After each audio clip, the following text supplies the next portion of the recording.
And welcome to Scribner Middle School here in New Albany, Indiana, as this afternoon we are bringing you the elementary boys and girls basketball championships. Some of the kids are starting to notice that we've got headsets and cameras and they're pointing over here, so it's a big deal. It's New Albany, it's Indiana. We love our basketball here, and if you have never been to the elementary championships here, it's quite the ordeal. We have got a full house on the other side of the gymnasium from where we are set up here. We have got balloons, we've got fog machines, we're going to have a light show, we've got a DJ here. Trying to make this as special an occasion as we can for the kids, as they have been playing for the past month, and they have reached the championship weekend. The tournament started yesterday with quarterfinal action. We worked down to the semifinals earlier today, and Georgetown made it out, as well as Grantline. And so those will be the teams that we are going to be watching here in game number one. And then the boys' semifinal action just got finished here about 5 minutes ago, and it'll be two of the teams feeding into Floyd Central High School, Greenville and Georgetown, that will be playing after us. We are only going to have the two championship games. But if you're not doing anything today and want to get over to Scribner, this is a full-day ordeal. We've had the semifinal action this morning, 2 games already today, or 2 rounds of games on 2 different courts. We'll have the championship games right now, and then the boys' game to follow. And then we're going to have all-star games after that, and it'll be the teams that feed into New Albany High School taking on the teams that feed into Floyd Central High School. So we're still going to be here for another 4 or 5 hours. If you're not doing anything today, want to get out and support our elementary school students, they would certainly appreciate to see as many fans in the stands cheering them on. It's a good preview for the future of the New Albany and Floyd Central programs here. I'm being joined on the broadcast for game number 1 by Sophia Corley. Sophia, you played in this when you were growing up. You were Mount Tabor or Grantline? I was Grantline is where I went for elementary schoal. All right. And how did your teams do when you played those 2 years? Oh, I remember, I think it was my 4th grade year. That's the only memory I have, actually, is my 4th grade year. But we were in the semifinals playing Greenville, and we got knocked out by just a few points. And so Grantline, when I was there, never made it too far. So that was, disappointing at that age, but. Was it quite as elaborate a production as what we see out here now? No, the lights were never turned out. There was never music blasted up and lights going around the gym. That is stuff that they've added on in the past few years. Well, we're going to be on the FM station right now, and we want to thank Oliver Trueblood back in the studio for making sure that we got onto the air. And I think Sam Jaggers and Isabella France are going to be in there in a little bit also, so we appreciate them. We got a whole mess of New Albany High School students and WNAS staff members that are helping here, shooting video, taking pictures. Sophia's here. We'll have Richie Wigleb coming up in the next game. Uber producer Nate Samsel off to our right. Because we've also, for the first time, we are putting this streaming live on our YouTube channel. So if you are hearing this at home and want to watch and you're not able to make it in here, by all means, go to youtube.com, search for 88.1 WNAS, click on that, and then you should be able to find the live broadcast of today's action. To our left is where they are starting the introductions. They have got a light show over there. We got searchlights or spotlights on the opposite side of the gym. And the fog machine as the players start coming out. Number 2 is Bryn White. This is Grantline Yellow Jackets. Bryn is a 4'8" 4th grader. Assuming they're in, no. Kendra Standiford, next one out, wearing number 10. She is a 4'8" 4th grader. Coming out just then, number 20, Sienna T, 4'6", 3rd grader. Not a lot of 3rd graders out here, but we got a few. Coming up next, number 3, Aniston Kiesler, 4'5", 3rd grader.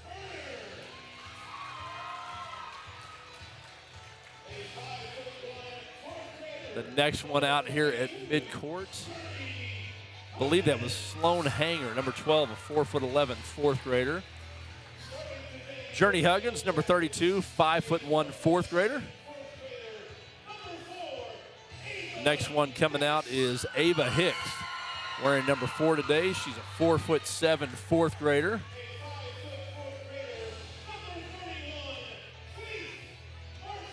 Faith Martin, the next one out, 5 foot fourth grader, wearing number 31. Had a good game in the semifinals here earlier today. They won 30-16 in their semifinal action.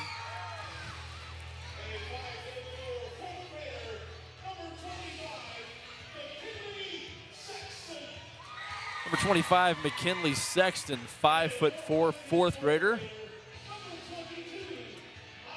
And Molly Sparks, number 22, a 4'10", fourth grader, will be the next one out. We're also going to get the managers of the team.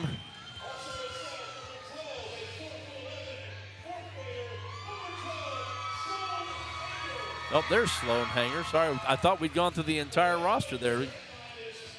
They've got a full roster of 12, as does Georgetown. The boys' teams are a little bit smaller in the next contest. Head coach of the Grantline Yellow Jackets is Mark Robb, and he is assisted by Nicole Martin. Grantline is going to be wearing their gold tops with the black numerals. They are the Yellow Jackets. And they will be taking on the Georgetown Bearcats. Little survivor in the background here to set you off. Who was your big rival when you were playing at Grantline? Grantline. Oh, I'd say, personally, it was Mount Tabor for me because I had a friend on Mount Tabor's team, is Ava Hayes. Okay. Well, she went to Grantline and then transferred over for the Excel program back when I was in elementary school. So that little rivalry used to be at Grantline, now at Mount Tabor. Gotcha. And then there was also Nora Gibson on the Mount Tabor team as well back in the day. So that was a good game. Number 41, Aubrey Jones, 4'11", fourth grader, be the first one out. She is followed by Kaylee McNulty, 4'11", fourth grader, wearing number 25. I believe Emmy Hart, 4'9", fourth grader, was out next. They're coming at an angle that we cannot see their jerseys, so if they do not turn to us, we apologize.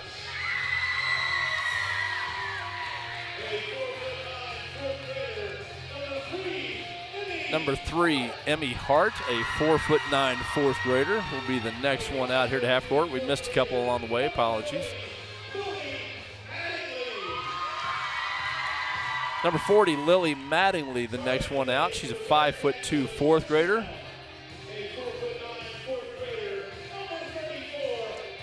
Number 34, Ava Meeland, a 4'9", fourth grader.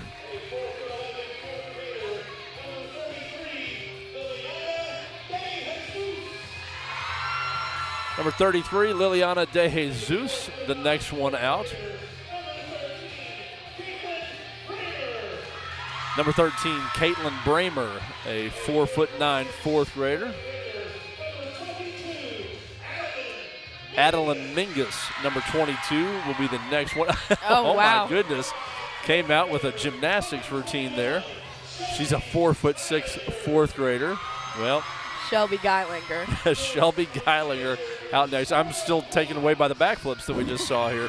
Shelby's a 4'9", fourth grader.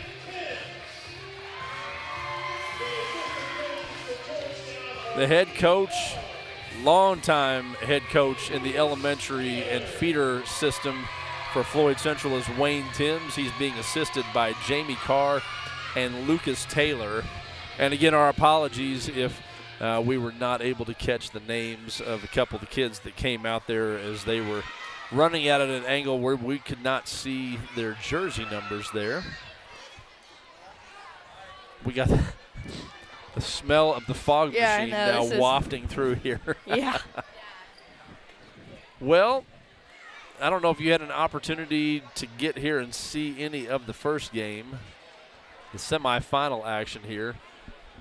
I get the feeling, just kind of floating back and forth while we were trying to get set up, that this should be a fairly competitive ball game. Neither one significantly taller than the other. I'm not sure about their matchup during the regular season, if they had an opportunity to play each other in the past month or not. So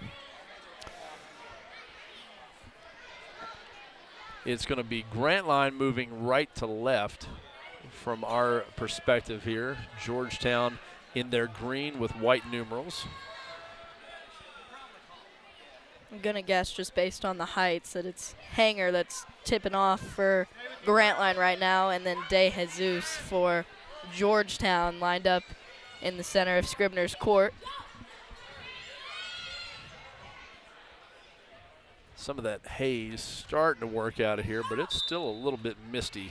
Tip-off is good, and it's in Grantline's hands. Hicks bringing it down the left side of the floor. There's going to be a foul by De Jesus quick, right off the bat. De Jesus got a big smile on her face. She thinks that she was in the right spot there defensively, but definitely gave her a bump with the body. So Grantline going to take the ball out of bounds underneath their own basket. Coach Rob and the referee kind of making things difficult for us to see. Coach, there's a coaching box. I can tease Coach Rob. He was my next door neighbor when I moved to New Albany back at age 3. So got Grantline still trying to inbound it, and it will be inbounded to Sparks. Sparks has it and gets it out to Hicks on the left wing.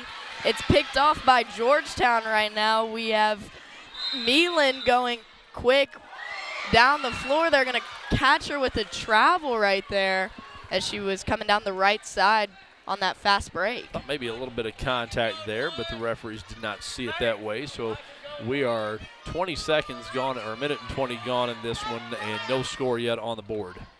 Got Hicks bringing up the floor again for Grantline, going down the right side quick. She crosses over to her left hand, about around the block right there. She'll shoot with her left hand, and it doesn't make it. Tipped out of bounds by Grantline. So they're going after the rebound. Georgetown going to take possession. See, we've got some doors open here on the west side of the gymnasium to try to take some of this haze out of there. Not sure if you all can see that on the screen or not if you're watching on the YouTube channel. Got Geilinger bringing up the ball for Georgetown. She crosses over to her left hand. A wide open left layup for her. It's not good. Hicks getting the rebound, going quick for Grantline down the right side.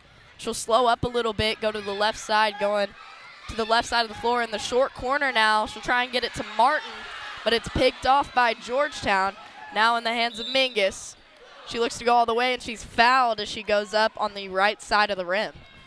Mingus did some really nice things off the dribble in game number 1, especially you're expecting to see that at this age level. If they've got some quickness and some ball handling, they can do some stuff in transition.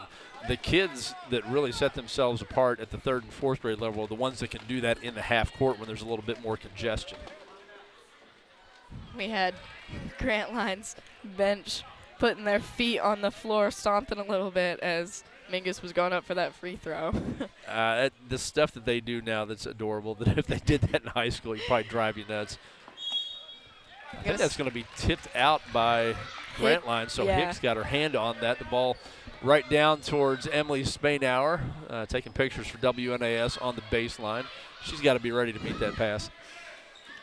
Georgetown taking it out, trying to get it inbounds to Mingus, and it just gets caught on her head right there, not able to grab a hold of it. So tipped out of bounds, Grantline taking possession. The thing I like seeing here, every time we come out here, the kids are having fun. They're laughing. They do something silly.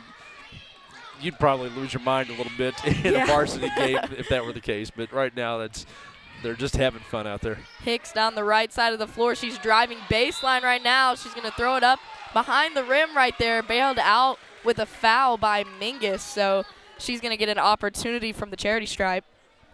Good drive on the baseline. And probably at this age level, we're not going to see a lot of reverse layups coming there on the other side. So she was trying to jump back in to get an angle on the backboard. Not able to get it down, but she does draw a foul. That'll be on Mingus. So 2 shots here. Neither team has scored yet, but that first one up and good by Hicks. This is already a very competitive game. I mean, good defense on both ends as both teams haven't been able to score yet. Now those 2 free throws, good for Hicks. Going to be the first score here today in this championship game. Mingus bringing the ball down the floor for Georgetown. She gets past Hicks on the left side, but it's blocked as she goes up on the left side. Good defense and recovery by Hicks as Mingus made a good move to get around her.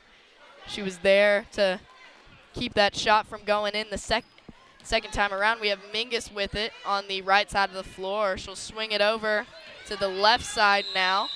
It'll be in Gullinger's hands.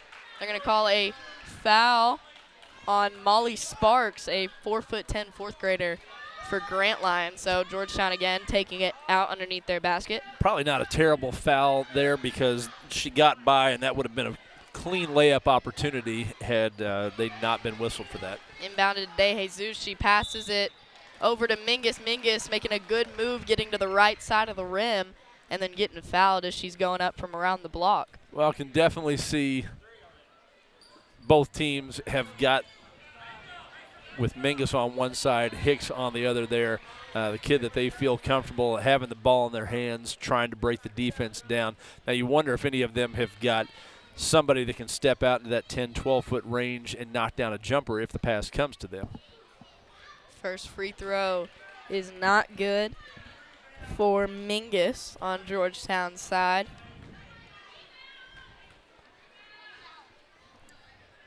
We'll have one more opportunity. That one rattles around and pops out as well, and Hicks going to come down with the board. Hicks going fast on the left side, crossing over to her right side.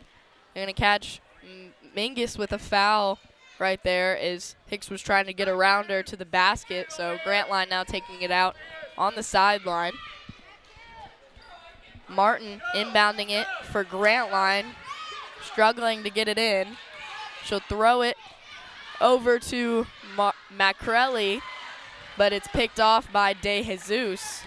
Now in the hands of Georgetown, just now crossing half court. It's in Brammer's hands. She looks to go all the way. She's on the baseline. It's no good, but rebounded by De Jesus, and she goes up for 2. The score now 2-2 with 2 minutes and 40 seconds left in this first quarter. Good follow on the weak side that time. Nobody with the block out. She's able to convert to tie the game up. Hicks with the ball in her hand. She looks to go right.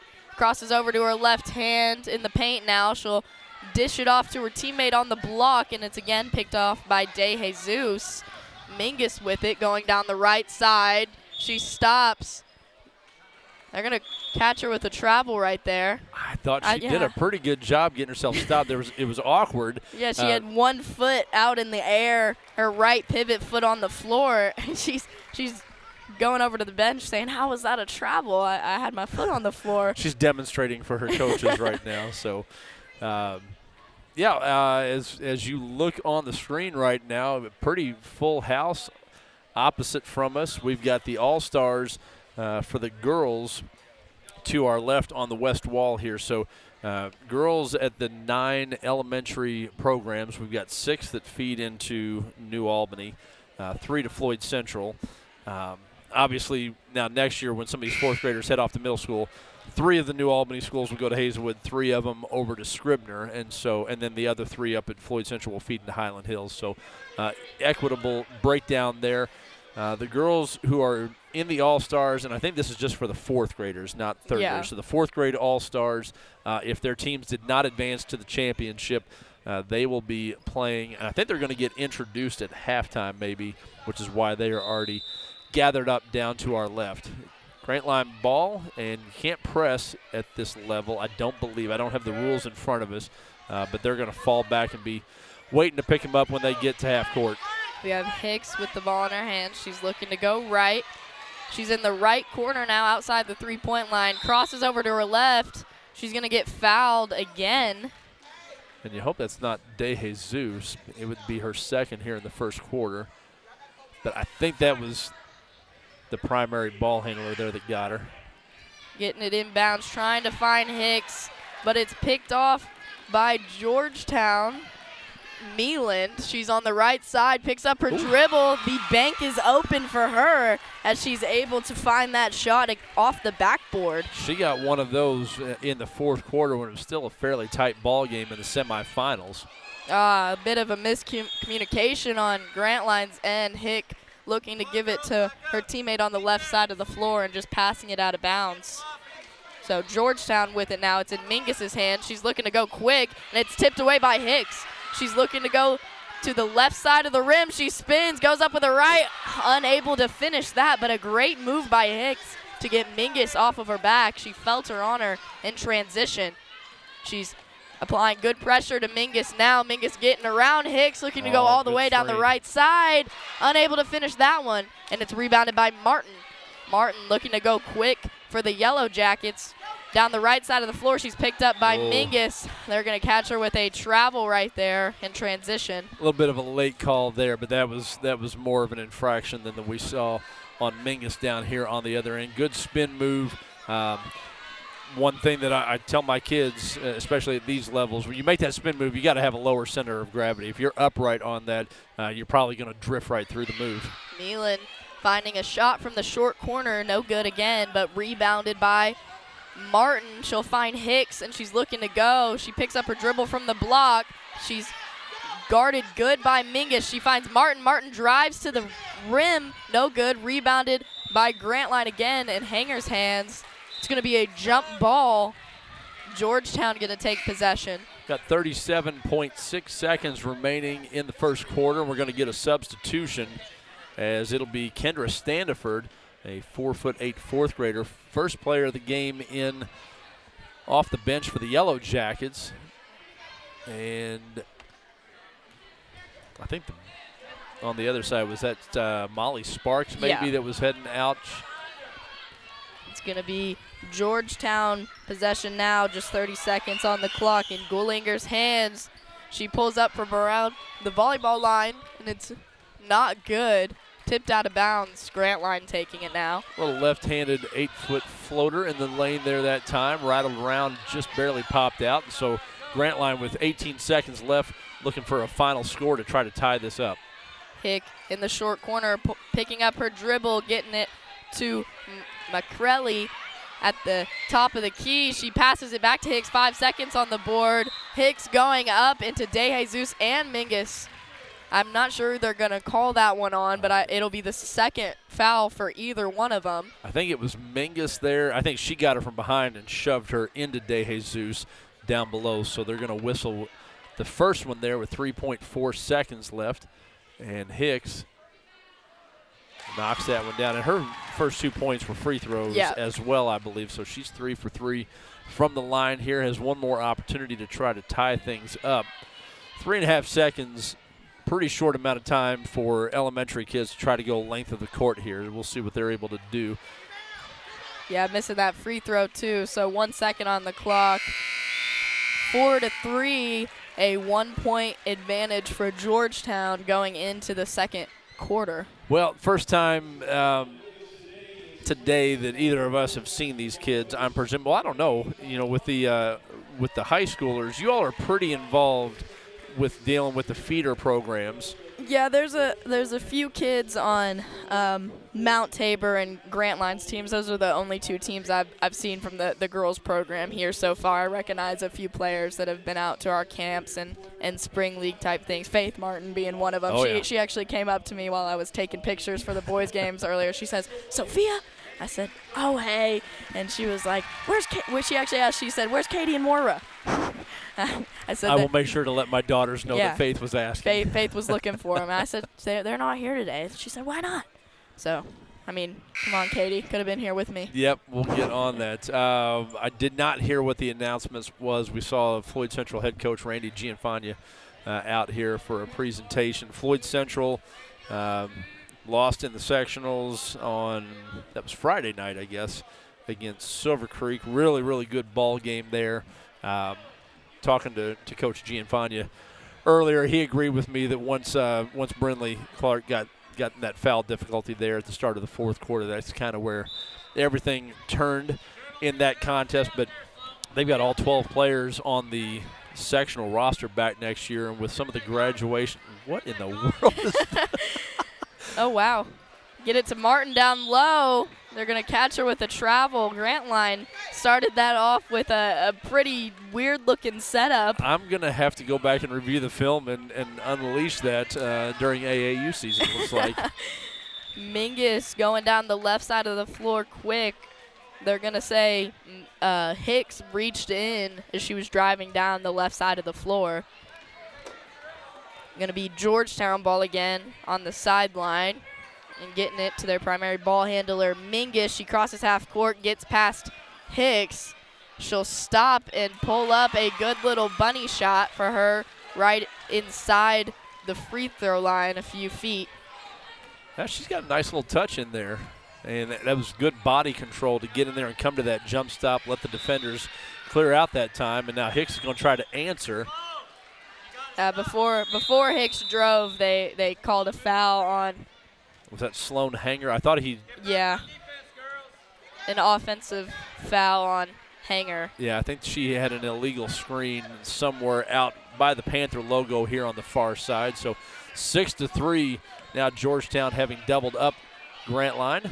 Mingus looking to drive into Martin, but very long right there, so unable to. She dishes it out to Meelan. Meelan taking a shot, unable to finish, and it's rebounded by Grantline's McCrelly. She looks to go left, beating her first defender. Ooh. She's going to be fouled by Mingus, so picking up her third. That's a big turn of events right there, because Meelan has been much of what Georgetown has been trying to emphasize. I think there's some debate over here on the side whether that was her second or third. I don't think that the Georgetown coaches realize that that's where she was at, and so they've got a sub ready to come over here. But, again, we were talking about Brindley the other night. They couldn't get her subbed out before she got that fourth foul. It might be worth a timeout by Coach Timms to try to get her out of the game before she accidentally picks up a fourth gets that fourth foul here in the first half. Hicks, a good drive right there, able to score, making it a one-point game again. And Georgetown's advantage is in Golinger's hands. She looks to drive left, a spin move on her defender. She picks up her dribble. Good pressure by Grantline, but before that ball gets passed away, they're going to catch Hanger with a foul right on the block. Yeah, that's her second here in about the last three possessions. They're getting, Mingus out of the game for Kaylee McNulty, 4'11", fourth grader coming in here. And we'll see now what Grantline's going to do defensively, try to get some extra pressure on ball handlers now that the primary ball handler out of the game for Georgetown. Yeah, already Hicks picking off a pass from that inbounds play, looking to go all the way. She's fouled. She's been pretty good from the free throw line so far, 3 for 4. Yep, scoring all of Grantline's points so far after that drive on the baseline. So now going to the line for a chance for 2 more for them. This is really going to be the time for Hicks in these next 3 minutes and 20 seconds, however long Mingus is out, to drive to the rim, get fouled, and hopefully put up some points for the Yellow Jackets. Yeah, anytime you get a key player on the other team on the bench, you got to take advantage of that situation. She's probably not coming back in this quarter, so you've got about 3.5 minutes to try to build yourself some cushion here. They do tie it up now. After falling behind 6-3, they have gotten 3 in a row to knot things up. Georgetown is bringing the ball up the court. Goolinger going to be taking it out after Mingus takes a rest. She'll drive it down to the block and try and kick it back out. It's tipped into the backcourt by Grantline. Now in the hands of Meelan. Meelan looks to drive all the way, and she throws up a shot, and it's no good. Getting her own rebound. Throws it up again. No good. De Jesus finally recovering a rebound. I think that was 3 offensive rebounds for Georgetown in just that possession. De Jesus. They need to get some blockouts there a little bit better to the Yellow Jackets. Yeah, Yellow Jackets coming down the floor, throwing up a quick shot and a rebound by De Jesus. She's driving down the right side of the floor, stopped by Martin. Tries to get a pass down low to an open teammate. It's in the hands of Martin. Going to be a timeout by Grantline. The score 8-6, a 2-point advantage for Georgetown. 2 minutes and 27 left in the first half. It results in a turnover, but I like the unselfishness there that time by DeJesus. She thought about it. 15-footer from a fourth grader, probably a little bit out of her range, but recognizing that, A, and B, seeing that she had a teammate to try to get that little high-low pass there that time. Good recognition by Grantline to shift somebody over there and get a hand on it that time. But you like to see the unselfishness, and, I saw that when you all were probably this age. The kids that are looking for that now, maybe you don't have the strength to get that in there, or you just don't have the experience to thread that needle.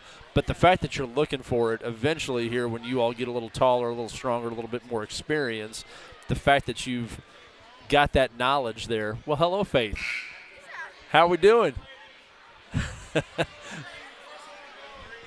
I'm not sure. I couldn't catch what she said that time, but Faith Martin coming over here. One of our favorites coming up in the New Albany feeder program there.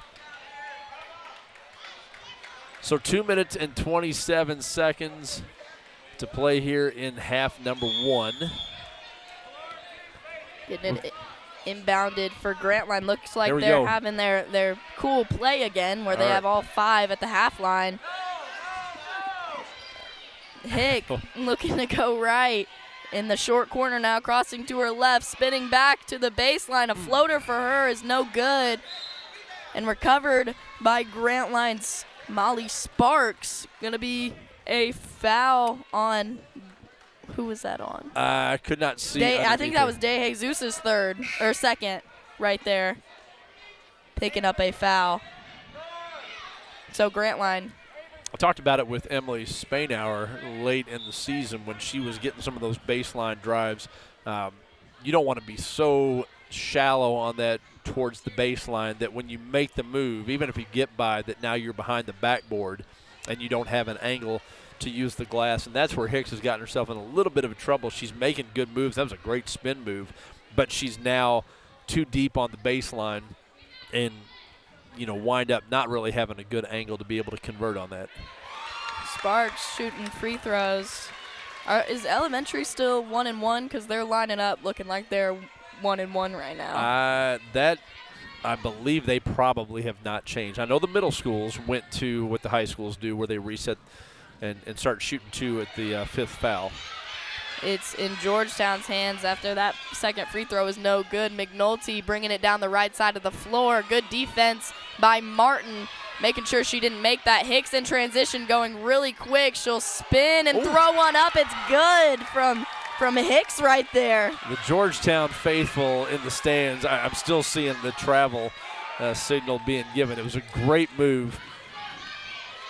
It's in the hands of McNulty now for Georgetown. Hicks reaching in. Oh, man.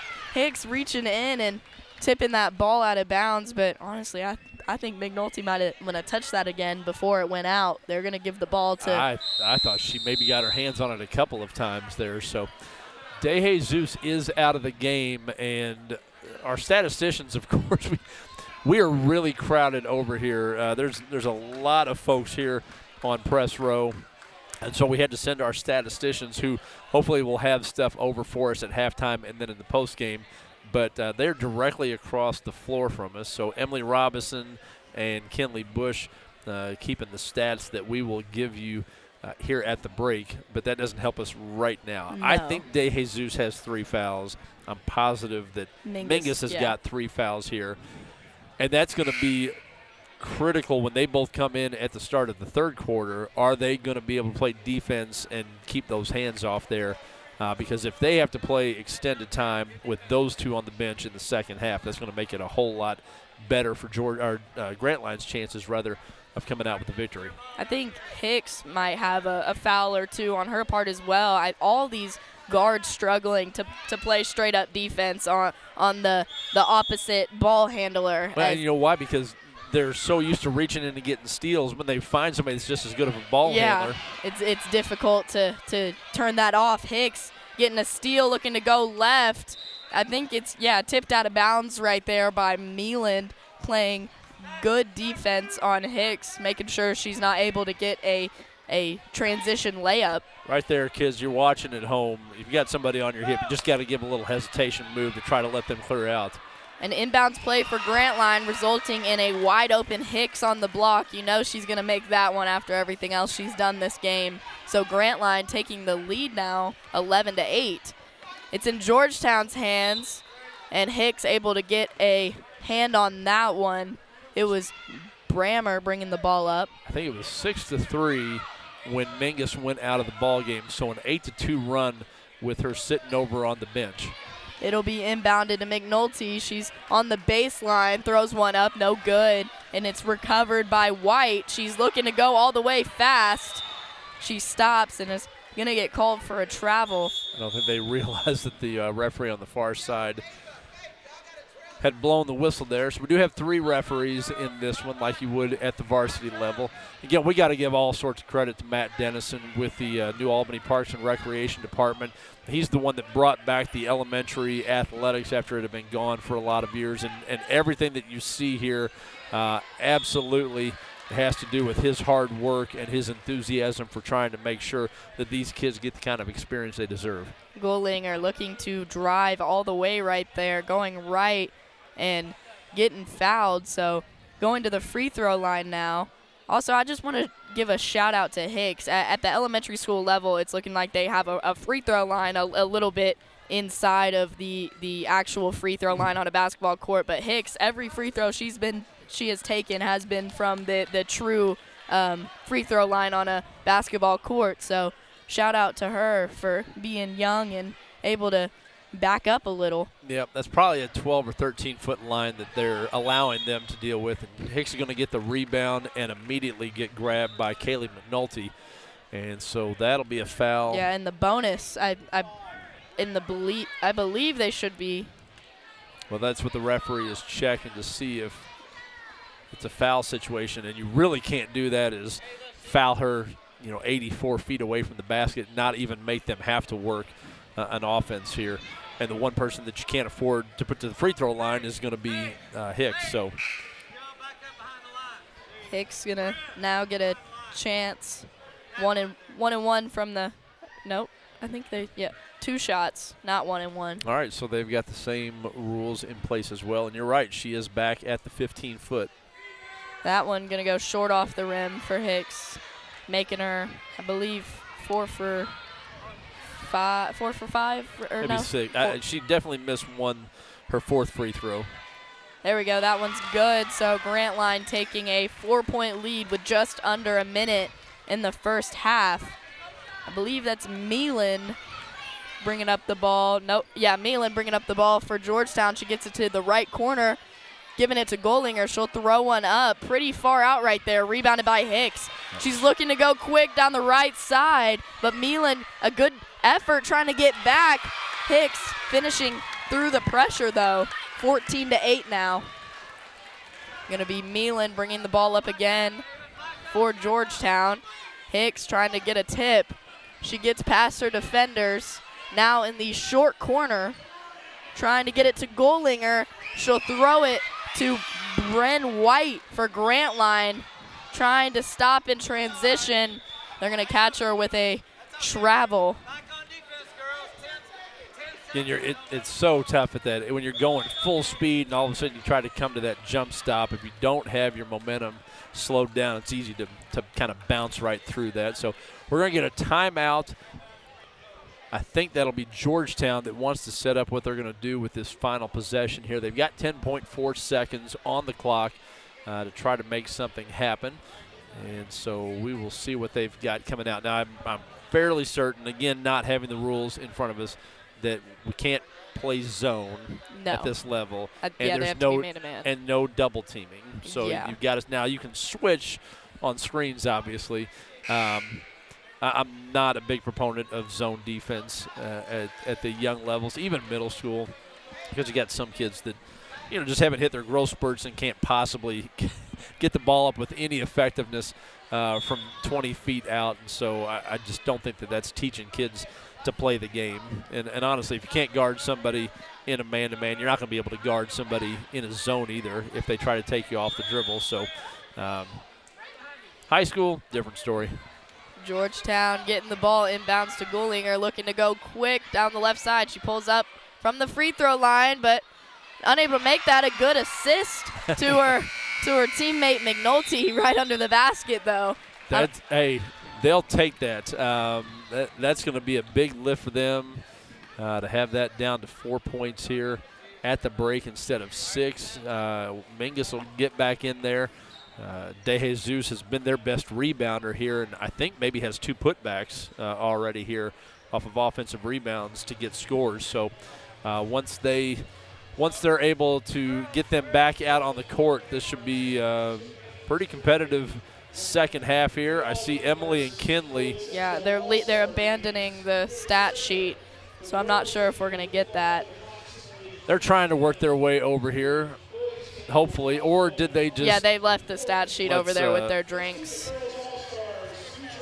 Let's send a message to Emily and say, we are going to have to our side, and they did not provide us a list of the All-Stars, but you're going to see the young ladies from New Albany and Floyd Central feeder programs coming out here. These are 4th graders. So let's see if I can do this. I'll inevitably miss one here. Your New Albany schools that are feeding in are Grantline, Mount Tabor, Fairmont, S. Ellen Jones, Green Valley, Slate Run. Yep. Hey, I get a high five for that one. Good job. And then for Floyd Central, it's going to be Floyd's Knobs Elementary, Greenville, and Georgetown. Yeah. So, and you'll see that the kids feeding in New Albany, they've got new uniforms in the red and black, just like the Bulldogs, except for the 2 that are obviously playing in the game right now. And Floyd Central, their kids will come out in the Highlander green and gold as customary. And obviously, a lot of these kids, their hope is going to be that they're one day going to be suiting up for the Bulldogs and the Highlanders. While we've got some time and we're waiting for maybe Emily and Kinley to bring us some statistics here, let's talk a little bit about last night. And it was sectional. Send the message back. Sure.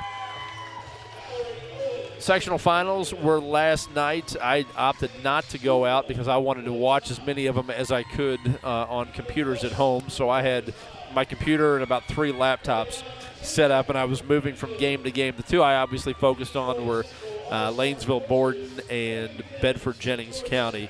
Obviously, you played in the same sectional as Bedford and Jennings. You all played Bedford in the first round.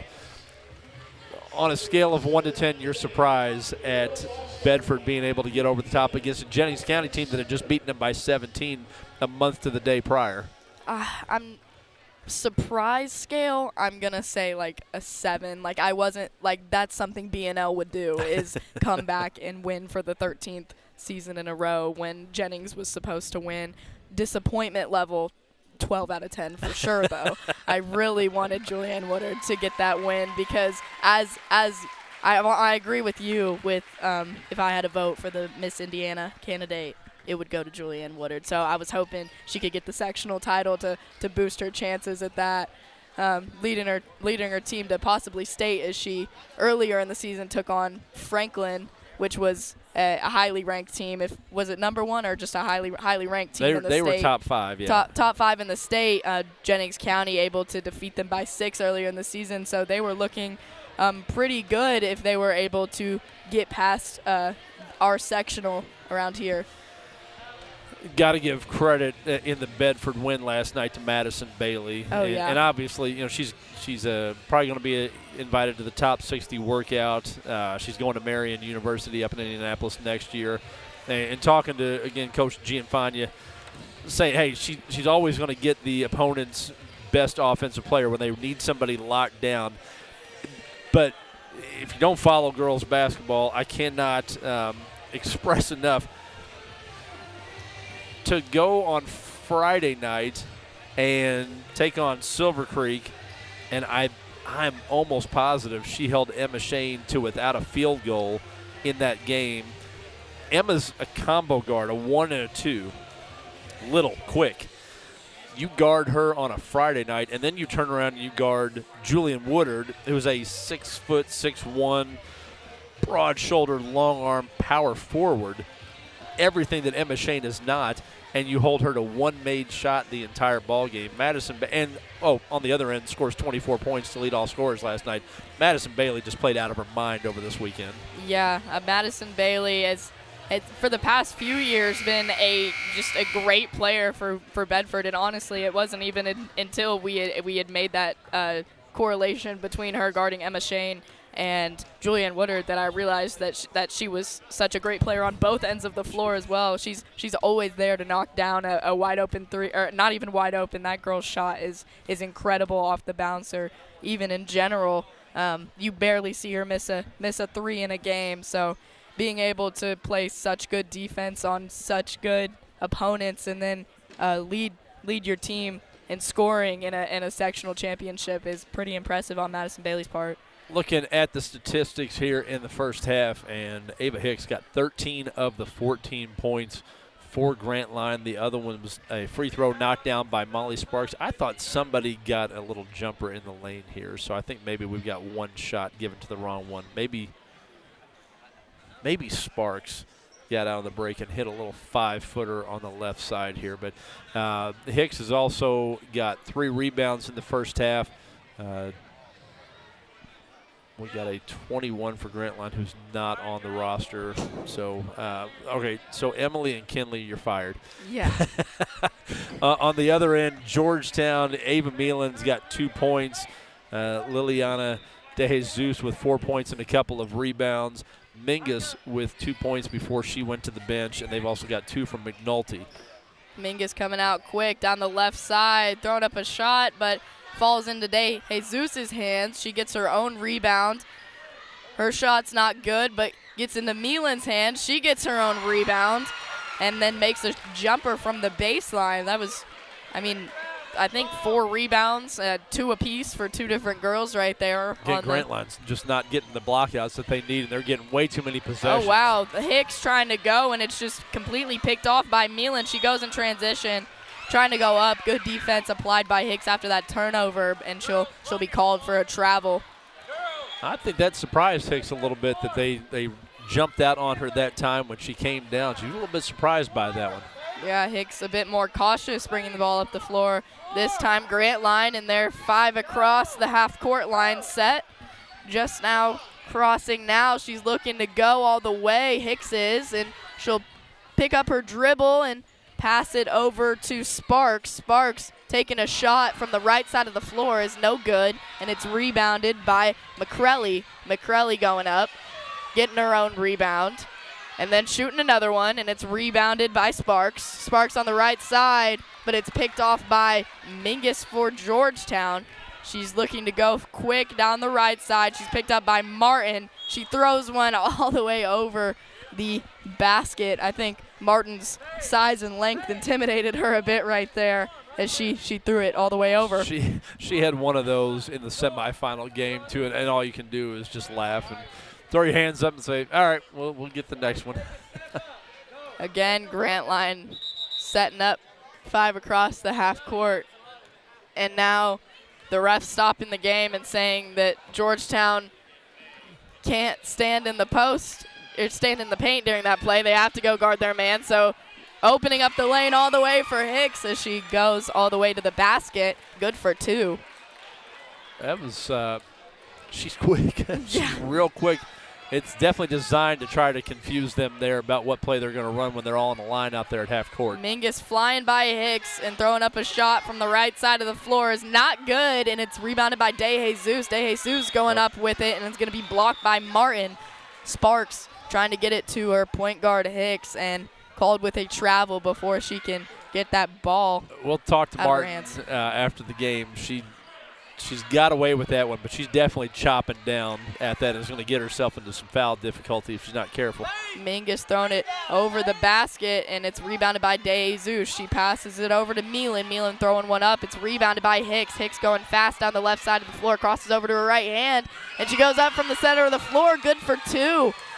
The score now 18-12. Grantline with a 6-point lead, 2 minutes and 30 seconds Big left. is starting to get a little bit frustrated here because she really can't challenge that as much as she'd like to with those 3 fouls, and you can see the frustration starting to set in a little bit. Mingus looking to drive all the way right there, and the ball just kind of falls out of her hands into Grantline's hands now. I think there was a foul in transition by a Georgetown player. So can you, if I move out there, can you see our rosters all right? All right, we're going to take a momentary timeout while everybody can get their shoelaces situation ironed out. 2 minutes and 18 seconds. The lead has been stretched out now to 18-12. A couple baskets in a row by Hicks have got them their largest lead of the ball game, or equaling that 14-8 advantage they had earlier. Hicks looking to drive all the way down the right side, and she's good for two. This Mingus not being able to guard Hicks is really making Georgetown struggle on the defensive side, and you can see how frustrated Mingus is right now. She crosses over to her left hand, pulls up short, and that shot falls for her, hopefully cooling her down a little bit as she's putting her team in a little bit better position. 20-14, a minute 44 on the clock, a timeout called. Well, they had just gotten their largest lead of the ball game with an 8-point cushion here as the Grantline team heading to the bench right here in front of us. 1 minute and 44 seconds. We talked about Bedford Jennings last night. Your thoughts about Lanesville and Borden over at West Washington? I was not surprised that they won, but I think the margin, considering Borden's probably the second best team in Class 1A, that caught me by surprise. Yeah, their in-season game was a lot closer, but I'm going to say that's because they're Lanesville's post player. Is she a senior this year? Yeah, and Allen had a double-double last night, so that definitely helped out having some additional size in the lane. Yeah, her not being there, the first Lanesville-Borden matchup made it seem like that game was going to be a lot closer, but Allen being able to come back in the sectional championship, it made the game not even close for Borden with that size disadvantage. I think with the state championship last year that if they win the regional next week, that's going to bump Lanesville up to 2A, which will actually, losing this one will improve Borden's chances next year if Lanesville's peeled out of there for them to be able to possibly win a state championship because you don't have Lanesville as the hurdle there in the sectional. And Grantline doing their same play again. Hicks driving down the right side in the corner now. She'll swing it over to Hanger at the top of the key. Hanger handling a lot of Georgetown pressure, trying to get it down low to McCrelly. McCrelly throwing it up from the baseline, and it's rebounded by De Jesus. Now in the hands of Mingus, looking to go down the right side quick. A wide open layup for her. She breaks past the defense. A fight between Martin and De Jesus for that rebound. They're going to give it to Grantline. They about dove right into the laps of all the Georgetown boys basketball players that are gathered in the corner to our far left here, getting ready for their championship game. That'll be coming up after the conclusion of this one, as they're going to be taking on Greenville. Hicks with the ball in her hands, and she's defended by Meelan, trying to get it to her teammate. McCrelly right there. McCrelly unable to handle some Georgetown pressure. So is that a foul on Hicks? If it is, I think that might be her third. Yeah, a foul by Hicks right there. 49.2 seconds to go here in the third period of play. Grantline on top 20-14. It's Georgetown ball. A bit of confusion by all the players right there. Going to get it inbounded to Mingus. Mingus going left very quick, getting by everybody, pulling up from the post. No good. Rebounded by Hicks. Hicks looking to go quick down the right side of the floor. She stops from the block and pulls up. No good. Rebounded by Martin. Martin looks to go up. No good. De Jesus catching a hold of that rebound. 27 seconds on the clock. Meelan for Georgetown bringing the ball down the floor. She's in the short corner now, guarded by Martin. Martin is getting real lucky with no fouls so far in this game. Mingus pulling up from the elbow. She's good. Bit of a range extender right there for Mingus. Got 8 seconds. I don't know if Grantline realizes. Now Hicks looks up.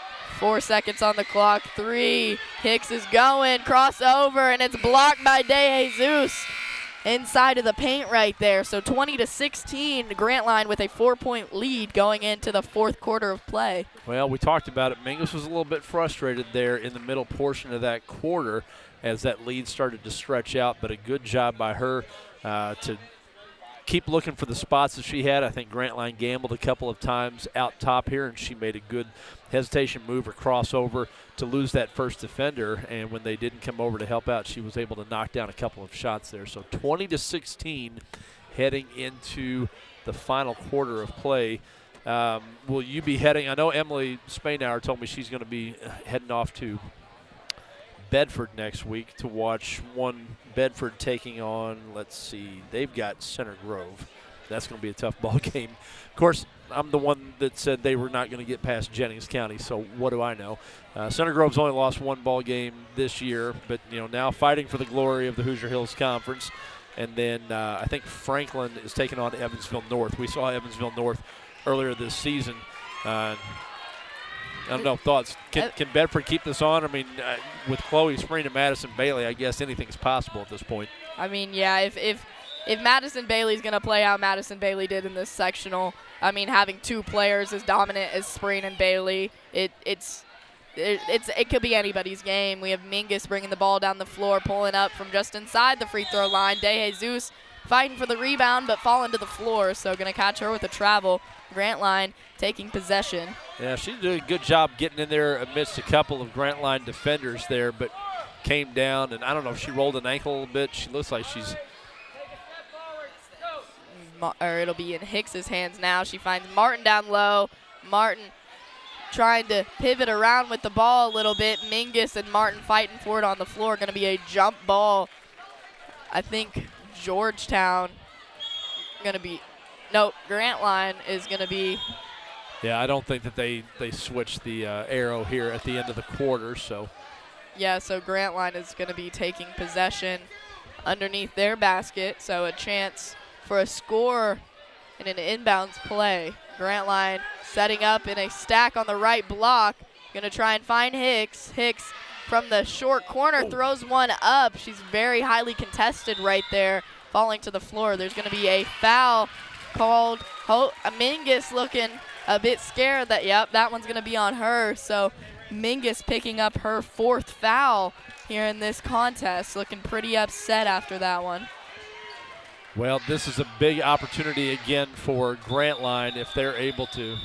1, 2, 3. Well, we need to get a sub in the. Mingus just walked off the floor after her fourth foul. He was trying to get a substitute. I don't think that Shelby Goulinger. She had not gotten all the way over to the scorekeeper here. Going to be inbounded by Grantline to Hicks on the left side, looking to go right, pull up from the elbow. It's short, rebounded by, looked like it was in De Jesus' hands, but a fight between two teammates right there, and it ended up in Brammer's hands. She's going down the right side of the floor in the short corner. Going to get a foul on Hanger as she's playing defense on Brammer right there. Well, you got about a minute tops before they're going to get Mingus back in here. So what happens in these seconds before she comes back in? If they stay close, anything could happen. That probably got away with the travel, but they're going to bank it in instead. We had, I think that was Sparks bringing down the floor, and then bringing the ball down the floor, and then a good pass over to McCrelly down low, and she's able to finish from the block. So again, a 6-point Grantline lead, leaving Goulinger wide open for a second. She's on the right block with her left hand. I think Martin and De Jesus, just a lot of banging inside. They're going to call a double foul. The refs talking right now. I'm going to take the headset off, see if I can hear. You'll keep the dialogue going here. Yeah, we've got all the, it looks like the ref talking to Martin and De Jesus right now. Well, De Jesus in the first game, in the semifinal game here, kind of got mixed up there. Players were banging bodies inside, and then she kind of lost her temper a little bit and gave somebody a shove. And so I think the referees, these are the same referees as were in that game. I think they just want to make sure that cooler heads prevail here, and you understand, hey, you're fighting for rebounds in the paint. There's going to be a degree of physicality there, and you can't let your emotions get inflamed. Yeah, De Jesus going to be subbed out for Georgetown as well. Hicks getting the ball and going fast in transition down the right side. She'll lose it from a screen by her own teammate. Looked like it kind of bounced off of her foot, so going to be in the hands of Milan now, going down the right side of the floor. On the short corner now, she'll pass it out to her teammate on the right wing in her left hand. That'll be Mattingly. Mattingly looking to go. I think they're going to call a foul on. I think that Sloan Hanger is going to get called for the reach in there on that drive from the wing. That'll take the ball out of bounds. They were not in the shooting motion there, so 3 minutes and 13 seconds to play. Still a 6-point advantage by Grantline, and I would say they got to be pretty close to getting Mingus back in the ball game. They can't afford to fall behind by any more than 2 possessions. Martin going down the right side of the floor pretty quick in the short corner, looking to bully her defender to the rim. She'll throw it over the rim, and I'm going to say that was a pass to her teammate Sparks. Sparks still with the ball, gets over to the right block, throws one up, and it's rebounded again by Grantline, and then rebounded again by Sparks. Sparks looking to go up, and finally a foul called, kind of bailing Grantline out as they had a lot of missed layups in that possession. But again, a good sequence of offensive rebounds for Grantline.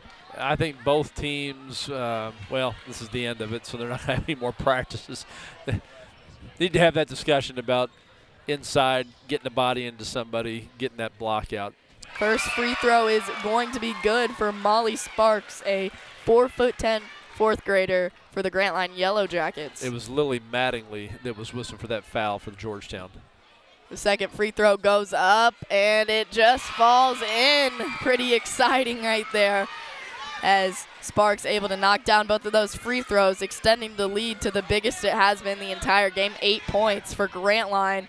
It's going to be in the hands of Milan. Milan looking to go, picks up her dribble from the right block, going to catch her with a travel, as Martin's length in general, I think, is just very intimidating to any player she's defending up against. Her arms go up, and nobody can see the rim on over top of her.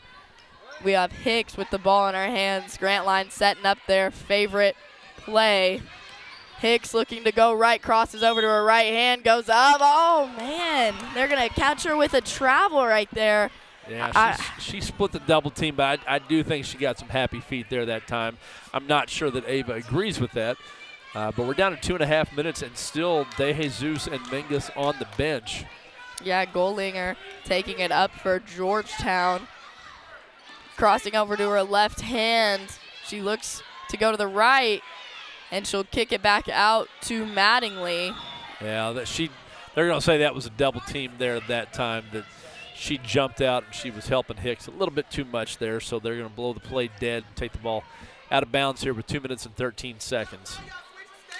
Georgetown on the sideline getting it into the backcourt to Mattingly. Mattingly defended by Hicks. Hicks switching off of her, and she looks to go right, throws up a shot from the right side of the floor, and it's no good. Rebounded by Goldinger. Goldinger trying to do something with it, but it's stolen by Grantline. Getting it into Hicks's hands as the primary ball handler. She goes to her right hand, as she likes to do. A good screen set by Sparks right there, leaving her wide open on the right side of the rim. Again, now a 10-point lead for Grantline. I'm a minute 30 on the clock. They still haven't put Mingus or De Jesus back in the game, two of their stronger players. I don't think they will, so I think this is going to be the end. There's an illegal screen called. They are getting the cords set up here on the far side to ensure that there's not a court storm after this one is done. I think a timeout's going to be called on Georgetown's end. I am guessing that they are going to go ahead and make mass substitutions here. Will Georgetown to get some kids in that have not seen playing time in this one. And we'll send a message to try to get the stats over here as soon as the game is done. Yeah, subs for Georgetown coming in. The first appearance by Charlotte Birch, a 4'6" third grader. And then Emma Hart, a 4'9" fourth grader. I'm going to see if I can catch any more numbers as they're walking out on the court.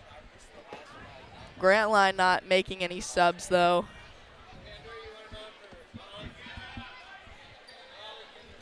It's going to be... They're matching up in the center of the court right now. I wish I could see Georgetown's numbers so I could get you all of these new subs into the game. But again, we know Charlotte Birch and Emma Hart entering the game, as well as Aubrey Jones, a 4'11" fourth grader. Going to be Grantline's ball coming back out from this timeout. Going to get it inbound to Hicks.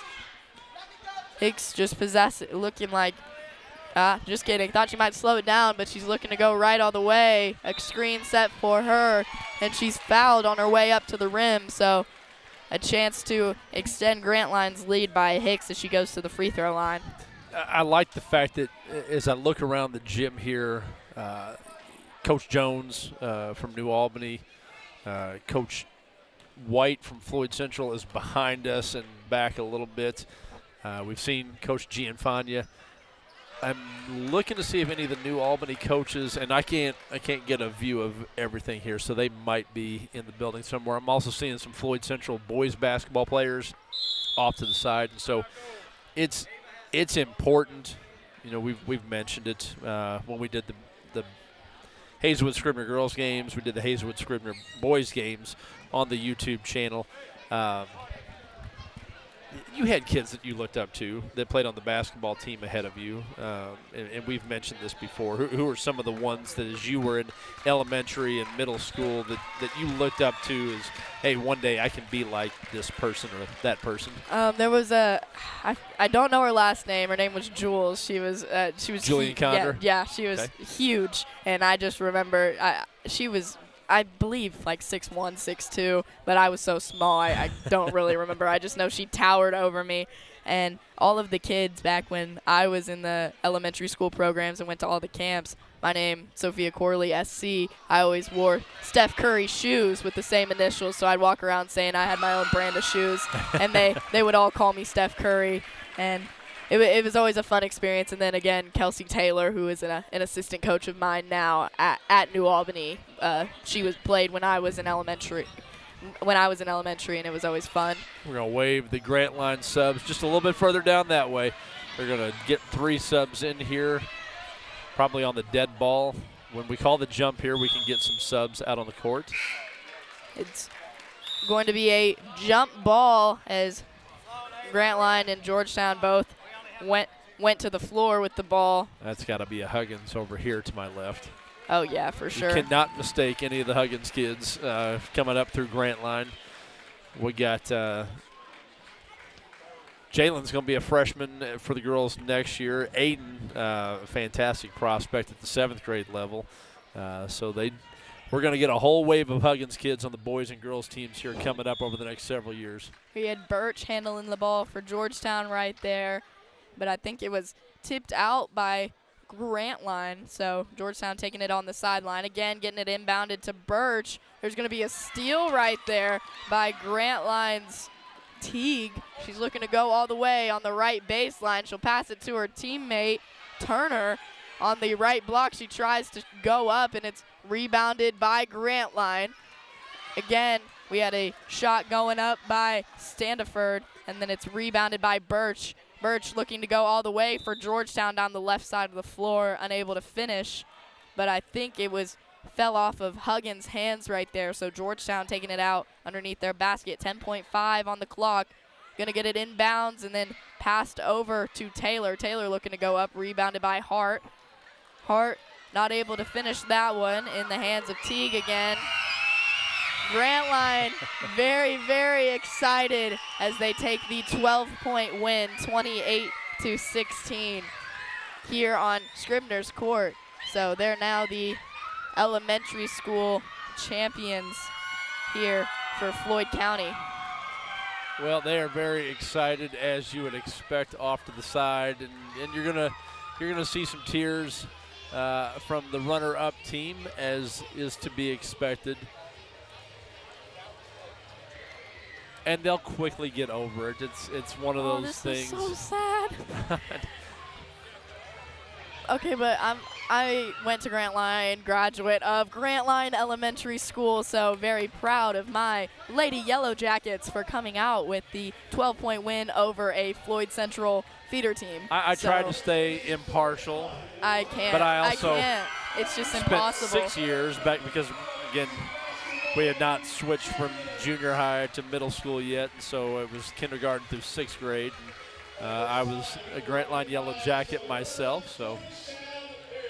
It's just anybody that, I mean, I guess, what school is it that's orange? Is it Georgetown? Is the orange, no, not Georgetown. Greenville has the orange jerseys on, but any team that is rocking a green jersey, it's hard for me to root for. It is. I don't know why that's hardwired into our brains as much as it is. Georgetown's girls are going to run out now to accept their runner-up medallions. They're going to have the girls stay out here so they can take pictures.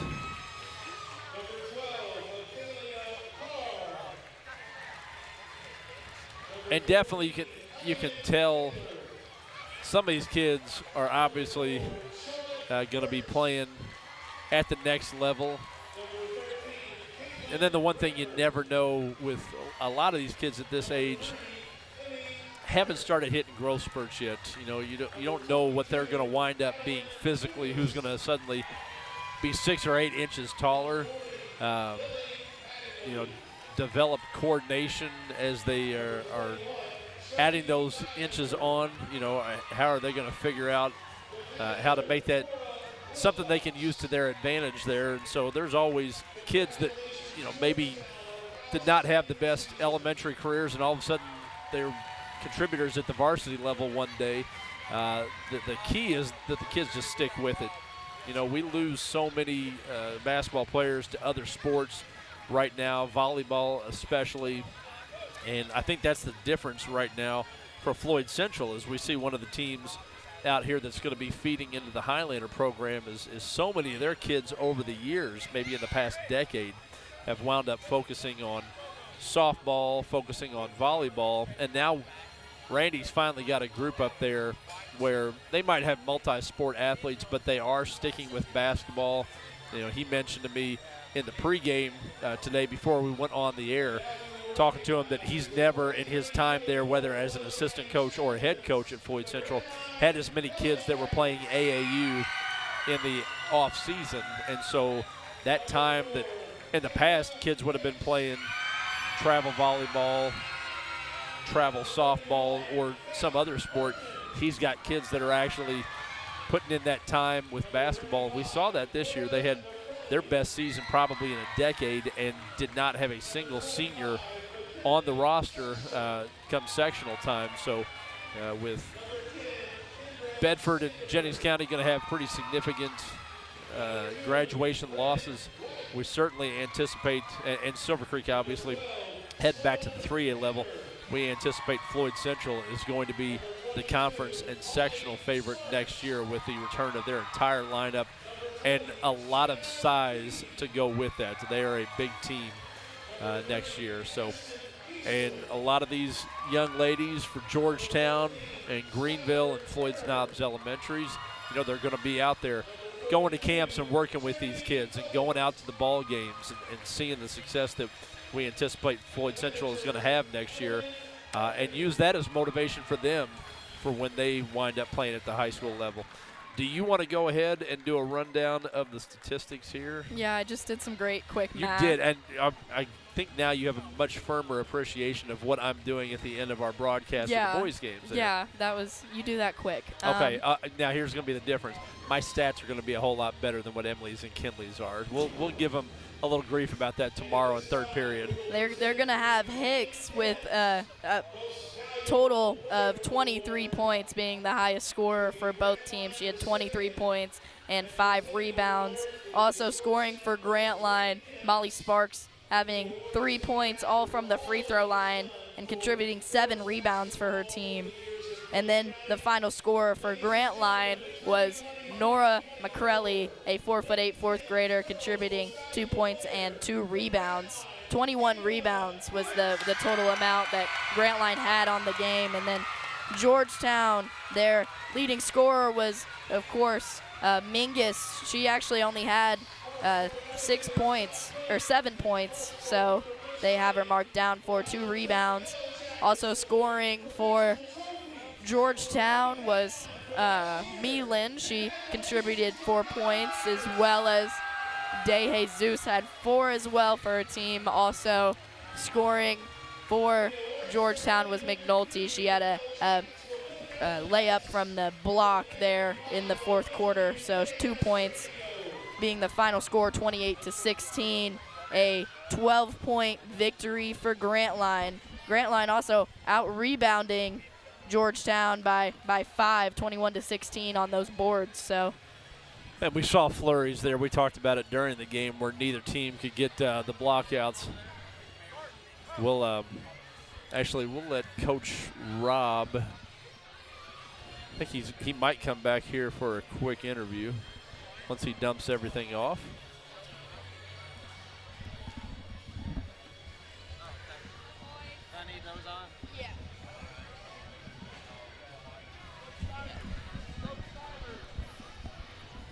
Grantline coach Mark Robb joining us here in the post-game show as your team is off to our left here, cutting down the nets. We didn't get an opportunity to get out with the broadcast that we do to see during the regular season. Had you all played against Georgetown and seen them to kind of know what you all were going to get up against today? We played them the first game of the season at 8 a.m. very first weekend, and it went into double overtime. Oh, really? It was a sudden death overtime, and they beat us on a layup, 18-16. In my mind, was probably the game of the year. Okay. To start the year. So when the kids find out today at the conclusion of the semifinals that they're playing against them in a rematch here for the championship, what was the mood of the team? I mean, were they little hesitation, or all right, we're gonna get them, we're gonna get our revenge in this one? Yeah, I think they wanted the opportunity at the revenge. It was a little bit of motivation, I think, for them. Yeah, we gave them that little extra boost that they needed. And Gotcha. Yeah. They had some foul difficulty there in the first half, and at one point, Mingus and De Jesus go over to the sideline, and you've got about 3 minutes to play with there to try to get some separation. Is there anything that you're telling them at that point, or when they got their second fouls, were your kids looking to try to take it off the dribble there and maybe pick up that third one to get them on the bench? Yeah, we run a lot of set plays. We start from the very beginning of the year, just keep them simple and keep some of the plays simple, bring out the defense. I think you saw one of the plays like the swarm. So, you know, my head probably wasn't really in the game too much to even pay attention to that. But you know, it really helps when you have a ball player like Ava Hicks. You know, they can just kind of take control of a game like that, like she can. So, you know, she makes up for a lot of flaws or deficiencies in the other areas because you don't have a lot of time with the girls to work with them, you know, and do set plays. But we try to keep some simple plays, run a lot of different plays off of just like 2 formations. And that swarm play we did, you know, at the line to kind of bring the defense out a little bit and spread the court and open it up a little bit. We just started that this week. And, you know, I liked it. I said on the air, I'm gonna go back there and look at that and see if we can't steal that a little bit from my AAU. Yeah, because you know when it's a forced man-to-man, you know there's some things you can work with there that you know gives you a little bit of opportunity because you kind of know what the defense has to do, is supposed to do. So yeah, I think that was helpful. It gives a lot of different looks, but like I said, we run a lot of different set plays. Girls don't always run them the way they're supposed to. That's true. That's true. Talk a little bit about Ava. She winds up getting MVP of the tournament. We had her down for 23 points, 5 rebounds, and had a bunch of steals out there. You know, what is it that sets her apart from kids at this age? That's a good question because, you know, you could tell last year as a third grader that she was, you know, a little something more than some other players. Yeah. And usually there's 1 or 2 or 3 players each year that on different teams that really set themselves apart. And I don't know what it is, before they get to us as 3rd or 4th graders. It's a lot of it's just, at this point, I think a lot of it's just natural ability, and it just kind of a nose for the basketball, and exactly what to do at the right time. It's just that high IQ, and then they throw that work ethic in there and work on it, because she'd struggled earlier with the free throws, and this she was nailing them today and yesterday as well. So. Well, we're going to try, if you get an opportunity to send some of the kids that were out there over, we'd like to get to talk to them there. Congratulations on the championship. We try to be impartial here, but Sophia, my play-by-play girl, was a Grant Line, and obviously I was there for 6 years, so we tried not to let our biases go through, but at the end of the game, yes, we're still Yellow Jackets and very happy to see you all do well today. We really struggled. A lot more this year, because the last 2 years we were in last place. Oh. We finished dead last both years, but when we got the tournament, we won our first game. Okay. We had to play Floyd Knobs, I think, both years, and then to go from last to first. Yeah. It was quite, it was a proud moment to watch the girls, because we have a lot of 4th graders. Yeah, and that definitely makes a difference. Most of these years, it's usually going to be the ones with the older kids. Even from 3rd to 4th grade, you start seeing some of those differences there. Yeah, last year I had a lot of 3rd graders. 8 or 9 of them. Yeah. We played a lot of, and every girl plays every game. During the season, and they all get a lot of playing time, so they all get a part of any time we win. So that carried over, I think, from last year. So. Well, I'll let you get down there and cut the net and get some pictures there. Thanks for joining us here on the Postgame Show, and congratulations on the championship. Thank you very much. Grant Line head coach Mark Robb here, as his team coming away with a 28-16 win. And as he mentioned, they went double overtime with Georgetown, the very first game of the season, and lost in sudden death. So they were able to come back and get the victory. We're gonna try to get some of these young ladies, if we could. Okay, before warm-ups for the boys. All right, Matt Dennison coming over and telling us. How's that sound there? Sounds fantastic. All right, I think we're going to get some of these young ladies on here to do interviews with us. So, and they'll have to be brief.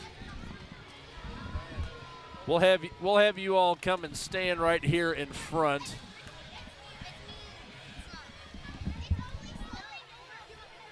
Go ahead and put those on, and we got a camera up here that you're live on YouTube right now. So I did not see numbers. I need to see numbers to know who I am talking with here. I am number 12. Number 12. All right. So Sloan. I am so happy that we won today, because last year we only won 1 game, and we've been dreaming of this, and I've been dreaming of this. We just have been practicing so much. We have millions of plays, and it's just so fun. What do you think the difference was between last year, when you all weren't winning ball games, and the work that you've put in to win a championship this year? I think it's amazing, really amazing, and this is my 2nd year. So. What other sports do you play besides basketball? I play soccer, basketball, and track. And when you go to Scribner next year, are you planning on still playing all of those sports? Yes. All right. Well, I'm sure the 5th grade coach, whoever that is going to be very happy to have you here. I'm just going to let you pass it on to the next person here, and thank you for joining us. Instead of me trying to get everybody turning around and let me know, I'll let you introduce yourself in the camera here. Tell us who you are. My name is Nora Crelly. I'm number 35 on Grant Line. I'm in 4th grade. How excited were you all when it looked like you all were starting to pull away there at the end, and you knew maybe you were going to win the championship? How excited?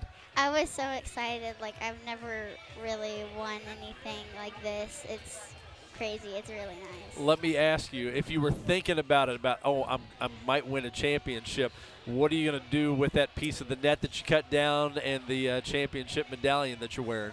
I think so I have a medal hanger in my room, and I'm going to put this on there, and I think I'm going to just kind of keep this with me. I'm not really going to use it for anything. I'm just going to Very cool.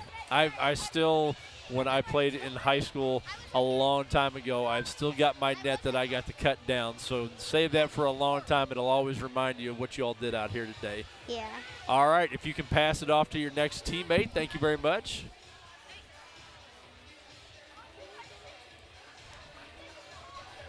All right, your name, ma'am. Kendra Stanifer. Kendra, you came in and you looked pretty excited when you got out there at the end. You were diving for a loose ball right here in front of me. Tell me, what did you think your role was for this team for a championship when you're playing games and practicing and trying to help your team? What's the biggest thing that you provide? To help others. Every team needs people like that are going to help make other people better. What other sports do you play besides basketball? Softball and cheer. Softball and cheer. All right, and are you a fourth grader this year also? Yes. And you're going to be attending school here at Scribner next year? Yes. All right, and what sports or what things do you want to do when you get up to this level? Cheer.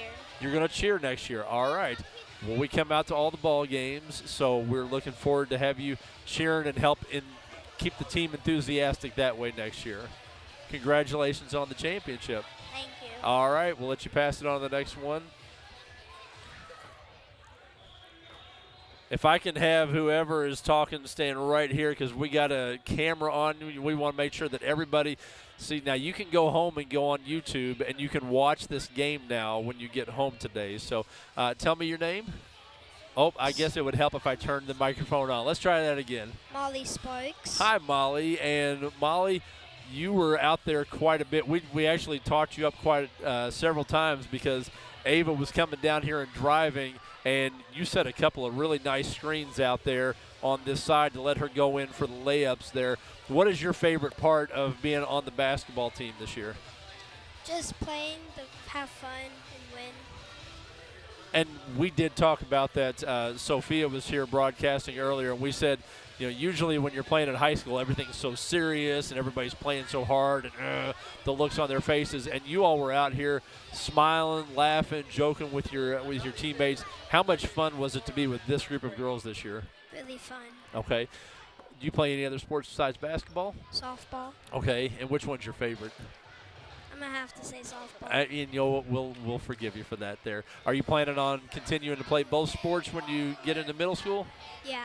All right. We're looking forward to having you up here at Scribner next year. Congratulations on the championship. Thanks. All right. We'll pass it on to whoever's next.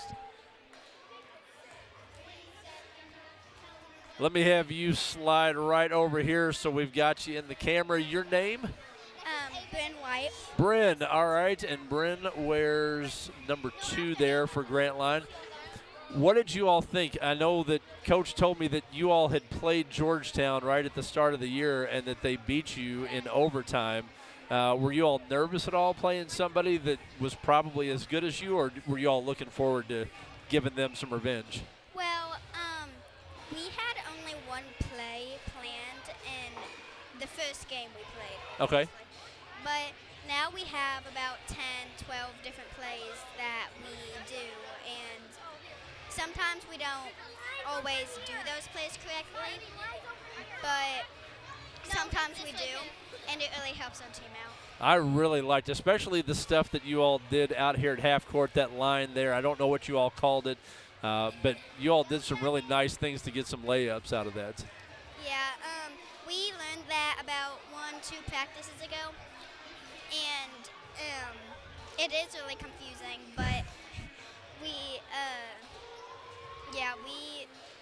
sometimes do it correctly. Well, I will say it might have been confusing for you all. It looked like it was more confusing for the defense because you all did some really nice stuff out of that there.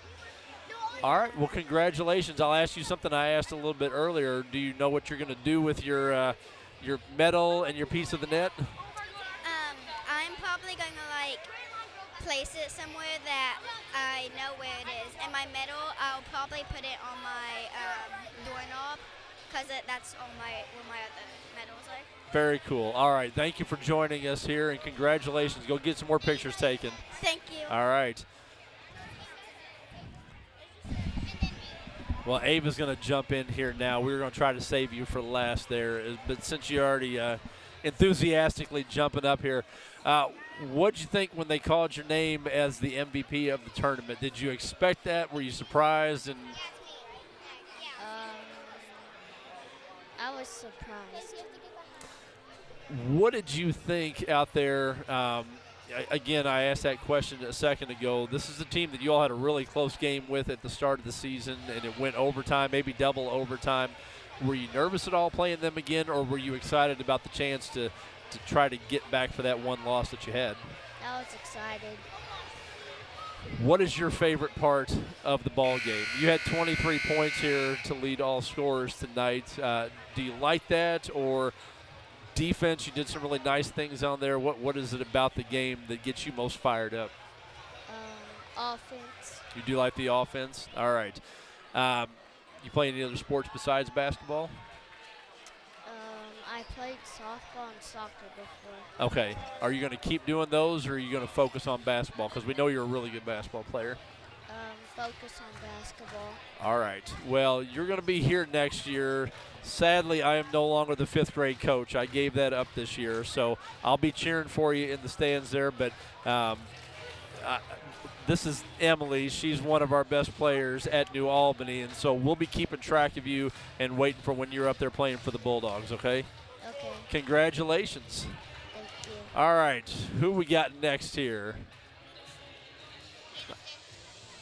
I'm going to have you slide over here just a little bit more so they can get you up in the camera. All right, go ahead and tell us your name. Aniston. Aniston, you look familiar. You got an older sister that goes to Scribner right now? All right. Now, she played basketball for me at one point, I believe. Are you doing other sports, or are you focused on basketball? I do soccer too. Okay, and I knew that your sister does also, doesn't she? Yeah. All right. Are you going to keep playing both of them when you get up here? Yeah. All right. And the girl that was broadcasting the game for us earlier, she does basketball and soccer up in high school as well. So it is possible to do both of them. What did you think about getting that win? At what point in the game did you like, oh, they're not going to come back, we got this one? When we got to 20. When you got to 20 points? All right. What do you think the difference was between when they beat you at the start of the year and you all getting a 12-point win today? It was our first game, and then we've moved on, and we've got a lot better. You are a 3rd grader, so next year I think we only had 2 3rd graders on the team. Obviously, they're going to expect you to have to do a lot more next year. What are the things you think you're going to need to improve on between now and when we come back next January and February to try to get better to help your team win again? Free throws. Free throws. All right. I like hearing that. All right. Congratulations. I'll let you pass it on to your next one, and we'll see you back here next year, hopefully. Okay. All right. All right. Next one up. Tell me your name. Oh, I guess I should turn on your microphone there. Try that again. Skylar. Skylar. Skylar, you are a 4th grader here this season. What did you play last year as a 3rd grader? Because Yep. Coach said that you all had like 8 or 9 of you that played last year, and he said it was kind of tough having a young team, that everybody was beating you last year. Did you think that you all were going to have an opportunity this year to win a championship after how tough it was for you a year ago? Yeah. You did think so. All right. What do you think the biggest improvement that you all have made as a team from 3rd grade to 4th grade? I think that we've been practicing a lot more, and we've been getting a lot better. And All right.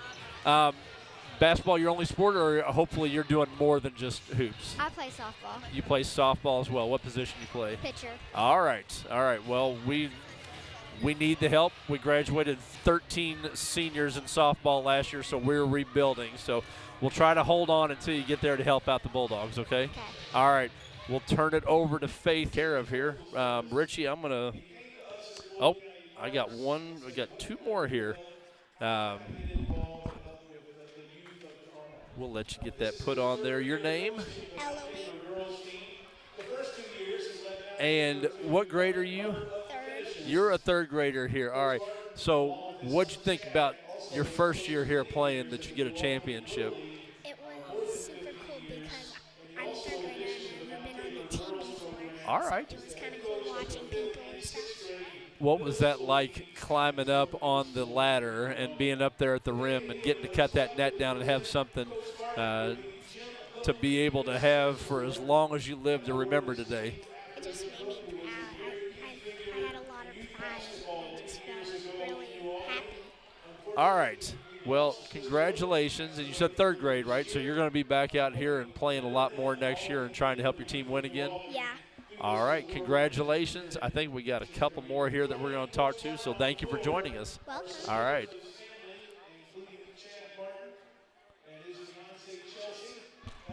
All right, your name? Sienna. Sienna. All right, and you are also a third grader this year. So what was that like being one of the youngest players on the team and having all these fourth graders to go against in practice and be able to learn from? Well, it was really cool, like, watching them play, like, how to learn and stuff.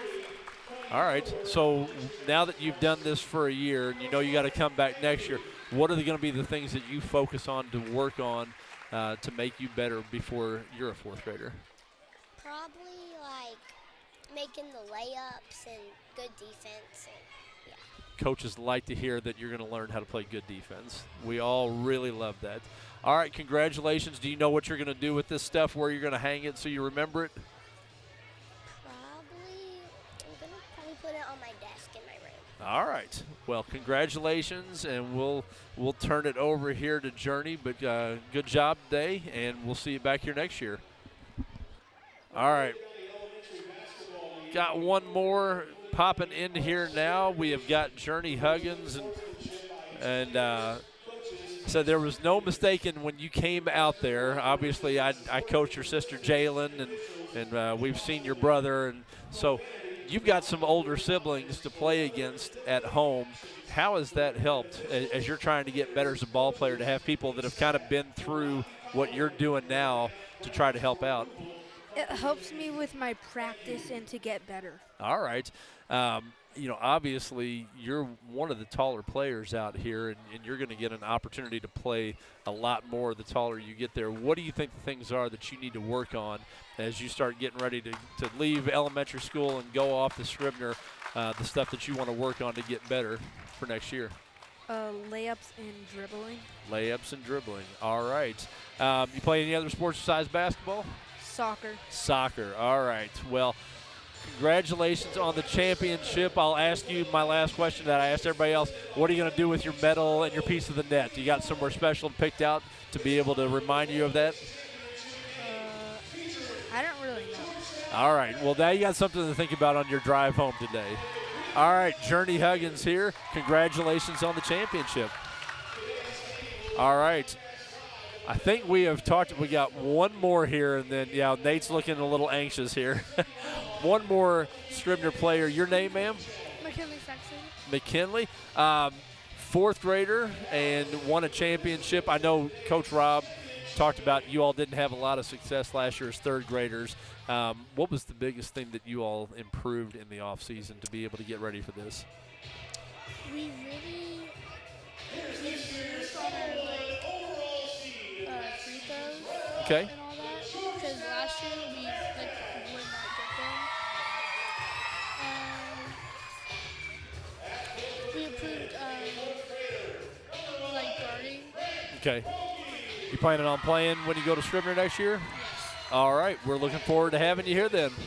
All right. Congratulations on your championship, and thanks for joining us here. All right.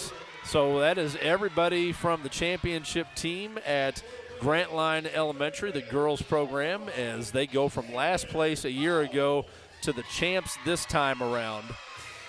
We have swapped out Sophia for Richie Wigleb, and we are already getting the introductions of the starting lineups here. So we're going to have to do a little bit of work to get these rosters pulled up here. It's going to be Georgetown against Greenville in this game.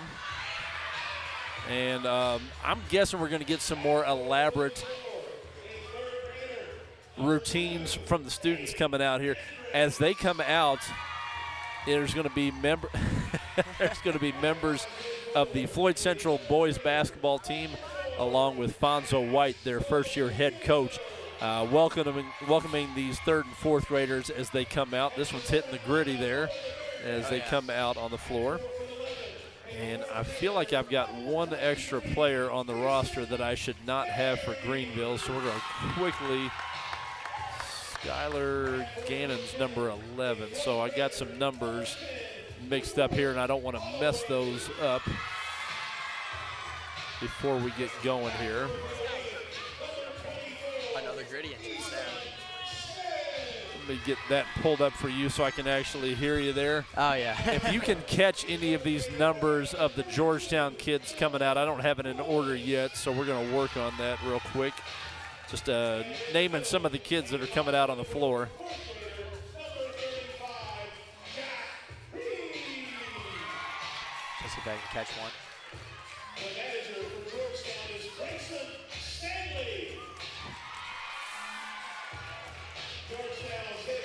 All right. Well, we're not able to get Georgetown there as we were still wrapping up with the interviews with the winning team. Georgetown's head coach is David Stryer, assistant coaches Josh Bennett and Josh Berry. And they have got a full complement of 12 players. They have got 9 4th graders and 3 3rd graders. They're going to be a little bit older overall than Greenville, and Greenville only rolling with 10 players. Looking height-wise, there's a couple of 5'4" kids for Georgetown. Tallest player for Greenville is Cristiano Trapure, who is 5'2". So size advantage, a little bit more experience, and a little bit more depth potentially for Georgetown. Not having seen the boys teams again because we are out on Saturdays doing New Albany boys and girls broadcast. We're usually on the road or getting ready for the home games, and so we don't get an opportunity to watch the games in the regular season, which are played on Saturdays. So you never know. The team might have all the advantages in the world, but if the other team has got that one standout that is really going to do some damage, that could offset things. And we saw this year Landon Reed up at Floyd Central. We had him in the championship as a 4th grader. I recall one of our first years that we were broadcasting the ball games, and you could tell that Landon was going to be a really special talent coming up, and he came out. He had a 27, 29-point game here within the last couple of weeks. Romeo Langford, obviously, for New Albany, came up through and had some really big games in the elementary tournament here. And so who is going to be that kid? Unfortunately, for New Albany fans, it's 2 Floyd Central feeder programs coming in here and playing today. So this is a preview more of what the Highlanders could potentially be looking at in coming years. All these kids will go on and play at Highland Hills. And then one day, 4 or 5 years down the line, starting to feed their way into the Highlanders program. Yeah. Well, I know you were watching over from the side. You got here early in the second half of the girls' game. So what do you think about everything that you're seeing here? Have you been out to the championships before to see the ordeal and everything that we put on here? No, this is actually like my first time being at like a elementary championship game. I was very impressed with like the entire atmosphere here. The place is kind of electric here. The stands are kind of filled up. It's just a really nice atmosphere. I don't know what else there is to really like say at all. Plus, congratulations to the Yellow Jackets there for an amazing performance from Ava Hicks overall. So I don't know what else to say. She put on a show there offensively. So we've swapped out a lot of our crew here. We got Cooper Jaggers is going to be keeping stats as Kinley and Emily getting out of here. We swapped out camera people. photographers. We swapped out my partner here. Nate's rather still going to be here, master of the YouTube channel. So any comments? I don't know. Are you letting comments filter through there? Or are you okay? So far, I think most of the people that are going to be of particular interest watching this are probably in the stands. We've got a full house opposite of us. And again, if you're listening or watching on YouTube and you want to get out here, we got the entirety of this game, and we've also got some all-star games coming up for the boys and girls at the conclusion of the boys championship. All right, and that will be Georgetown winning the tip-off there in the beginning. And now handling the ball for Georgetown, that'll be Easton Smith. He's trying to drive in, trying to find. He takes a shot. It's a little too far there, hitting off the rim, no good. And that will be a travel call. I'm not sure what happened there. I was just too focused trying to read the floor. Got a weak side rebound there that time by Jack Reed. He was trying to pivot and get the ball kicked out to one of his teammates out on the wing. And I did not see it. I'm assuming that he dragged a pivot foot there that time. I would say that's most likely what happened. And now Grant Moore with the ball for Greenville. Trying to read the floor. Makes a pass. It's tipped by Jack Reed for Georgetown. Tipped it out of bounds there, so it will still be Greenville's ball. Good cut over the top there, but Reed able to get back in it and get a hand on it the last second so as not to give up the layup. All right, so Greenville with the ball. Oh, and that just got tipped by Cooper Holloway there, and he gives it up to Easton Smith. Easton Smith trying to read the floor here. Good screens here so far for Georgetown. Just can't capitalize already. And that'll be Cooper Holloway taking a shot there. That is in nylon. Put that one on the board. An easy 2 points right there. Just great plays. I'm loving the offense so far. Holloway, I think he had his feet on the line there, so they're going to call that a 2. First basket of the ball game. These are 5-minute quarters going on. I think we're going to get an illegal screen by Beckett Newman there. Just got a hip thrown out there as his teammate was coming off. It'll be his first foul and the first on the Tigers. All right, and that will be Kason Berry handling the ball for Georgetown. All right, hands it right back there, loses his handle, goes up for the floater there, a little too short, gets the rebound, no, too short again. And now Greenville with the ball, and that will be handling the ball for Greenville. That is Levi Gelanu. Gelanu. Excuse me. There was a strip of the ball, but it looks like they're going to say there was some contact, and so that foul will be against the Bearcats. And that'll be whistled on Nolan Wilms, 5-foot fourth grader. So they're going to take the ball out of bounds. He was not in his shooting motion. Greenville trying to inbound the ball. Oh, and it gets tipped. Now that will be Kason Berry driving it down. He takes advantage of the wide open lane. That's a layup there. That is 2 points for the Bearcats. Kason Berry got some wheels there that time. He split a double team out here by half court and went all the way in. Very good quickness with the dribble. I'm impressed so far, man. Just good reads, good screens already from Greenville, and that gets tipped. Man, I feel like all these turnovers is really going to catch up with Greenville in the long term. Forces up a shot. That's a rebound from Cooper Holloway. And that is a double dribble. Yeah, the coach is over here to our right, Coach Bennett and Barry, the assistant coaches, telling him just slow down a little bit there. He got in a hurry, got the rebound, and was trying to do a little bit too much too quickly there. And now we got a wet spot on the floor, it sounds like, so we're looking for something to – not sure where they said water on the floor. Not sure if that was. I'm trying to see where the water is. I can't see it. No, the referee that said something, he was over on the far side of the court. I'm not sure where we had that. Somebody just needs to plop down and roll around and dry that up.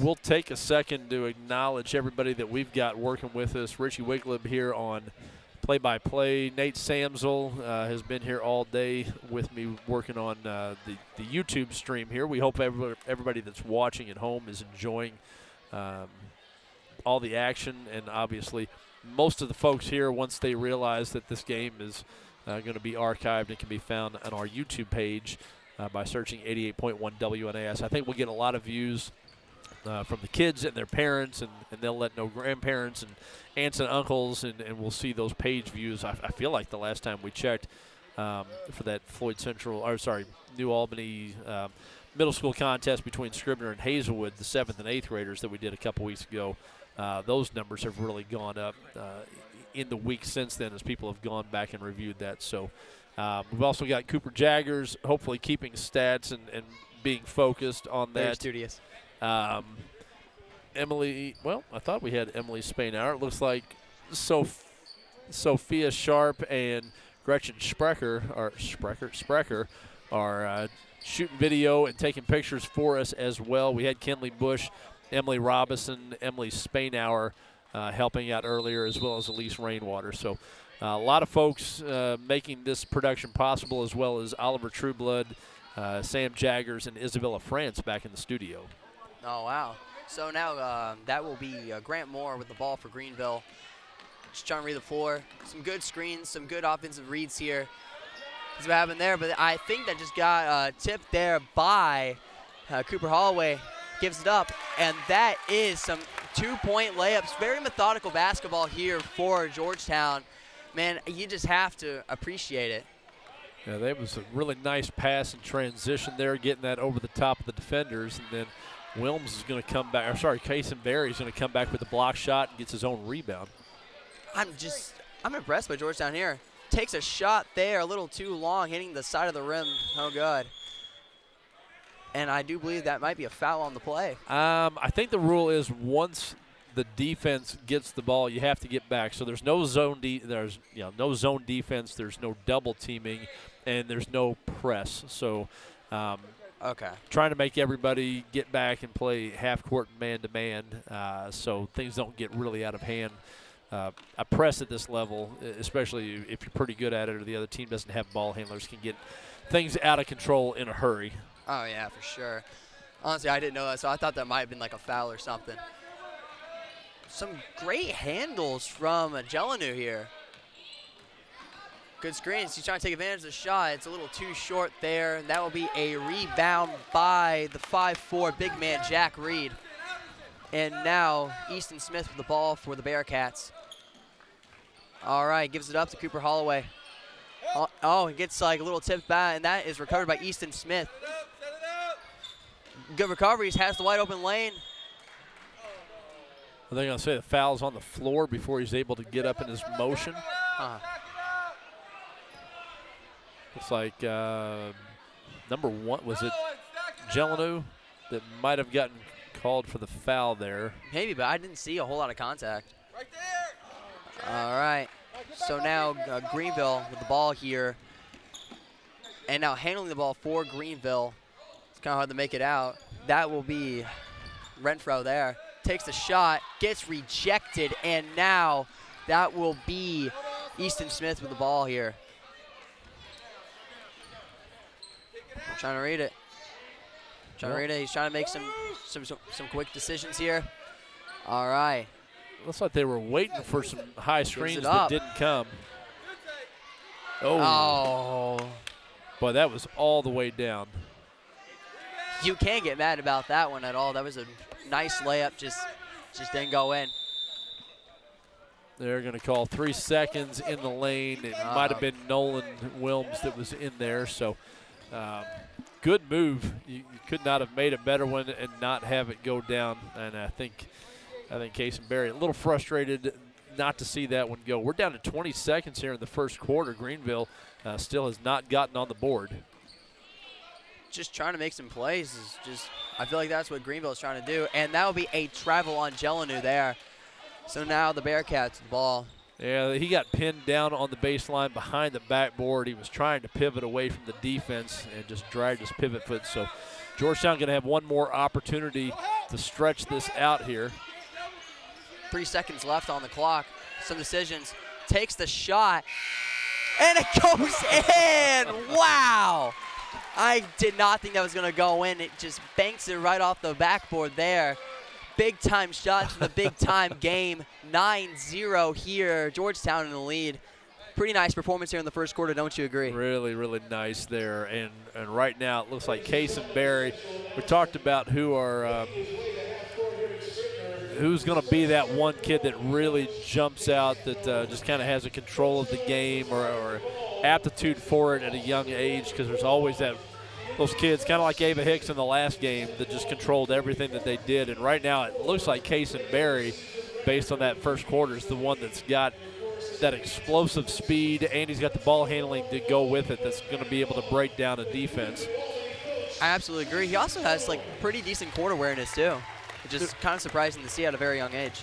New Albany head coach Jason Jones coming out on the floor here. He's going to be sticking around to watch the All-Star game and some of his future Bulldogs. And we do not know yet what's coming up in the 3rd and 4th grade levels, but we do know 8th grade class stacked, 7th grade class stacked, 5th grade class stacked. 6th grade is really usually pretty good, and I think they tend to get a little overlooked because of some of the big names that are coming up in the ranks. And so now we know what's there in the middle schools, what's going to be that next wave of kids that is coming through. Good job just drawing the foul there by Grant Moore. So now he's going to go to the free throw line for the Greenville Tigers. Good fake, and then driving to his left that time. And Case and Barry got a clean block, but kind of chopped down a little bit. Should have had a clean block, I will say, had he remained vertical that time. And Moore's going to knock down that first free throw, finally get the Tigers off the schneid here. 1 point on the scoreboard, and he swishes the second. There you go. I mean, I'm kind of stunned by these kids' abilities to make their free throws. You saw it from the girls' game there. Some girls were really good at making their free throws, and I'm hoping to see some nice free throws here. I have that old man mentality when it comes to basketball. Just good, man. Just using that backboard is going to be so useful here for the Georgetown Bearcats. And Kason Berry with that just beautiful layup there. Taking advantage of his lane position. Good defense, but still gets it up there. So Greenville just got 2 points. Georgetown with the ball, taking it down the court. Grant Moore now has gone to the basket to his left on consecutive possessions. Hit 2 free throws, and then he gets that one to go. Easton Smith's just taking advantage of the screens. Man, like just taking advantage of the open lanes, taking advantage of the screens here. It's 13-4 now. Just Georgetown maintaining their lead, and it's almost like a statement already. Trying to post down there. Just goes for the layup there, too short, and Grant Moore just good position there, but just can't get it. Now Georgetown, and that'll be a foul there. Yeah, I'm a little surprised they didn't blow the whistle earlier, as they were double teaming him down on the post. Definitely can see the adjustment that Greenville is making here in the second quarter. They're spreading the floor really wide, trying to open up drive opportunities for Grant Moore. I would too, I'm not going to lie, if I was Greenville. And good shot by, man, just another one just by Kason Berry, being a pretty good scorer here for the Georgetown Bearcats. Now Greenville with the ball. Good little 13, 14-foot pull-up. Well, hopefully they see him. He is not. We got a sub coming in at the next dead ball as Grant Rogie will be coming in. And that's going to be Kason Berry driving it down. Gets tipped away by Jelenu. Good defense. He made up his mind a little early. He looked up, and I think he thought he was going to be able to draw that defender in and then make the pass across the lane, and just kind of mishandled the ball on the way up. But luckily for Georgetown, Greenville was able to get a hand on it. Right. Now Greenville with the ball here, handling the ball, and it's Drew Renfro. Just trying to read the floor. Just taking his sweet time. Trying to make some good decisions. Trying to set the screen there. Kind of missed it. They didn't really utilize the screen that time, as Cristiano Trapure came up to set the screen, and it's one of the hardest things for kids to know or learn how to do is rub right off shoulder to shoulder there. And because they didn't do that, the defender was able to stay with the ball handler. They get called for a 5-second violation. And Kaysen Berry just getting in a nice layup there. Just it was kind of contested there, but it was still open enough for him to get a good look. And now Greenville with the ball. Landon Weaver is going to be subbing in at the next dead ball for the Bearcats. And we're also going to be getting Nolan Wilms back in. Foul, and then an and one there. I'm not sure if they call and ones in They do, and that is going to be the third scoring play by Grant Moore here. And you kind of envision now next year when these kids, Grant's a fourth grader, Kaysen Berry's a fourth grader, Nolan Wilms has done some good things, also a fourth grader. When these kids all come together, the best players from both of these teams playing at Highland Hills, that they're going to have a very, very solid fifth grade team. A lot of guys with some quickness and good ball handling to set up some of these opportunities. And Grant Moore makes his free throw there, converting the 2-point to a 3-point play. And now Kaysen Berry with the ball for Georgetown. Trying to read the floor there. He rejects the screen. Go up, he passes it out to Cooper Holloway, and that is to Grant Raj. All right, he swings it back out to Kaysen Berry. A little too far there, no good. And now Greenville just with the ball there. Grant Moore tries driving it down, gets a little tipped away, but recovers.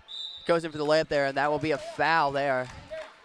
Foul there on the Bearcats. I'm not sure on who, though. So now I think that's the second foul on Kaysen Berry, and again, he did not stay vertical. He brought those arms down, and he thought he was upright, and the coaches said, yeah, no, you came down on that. So he's got two now, and we'll see if Georgetown going to get him out of the ball game to avoid picking up that third foul before the half.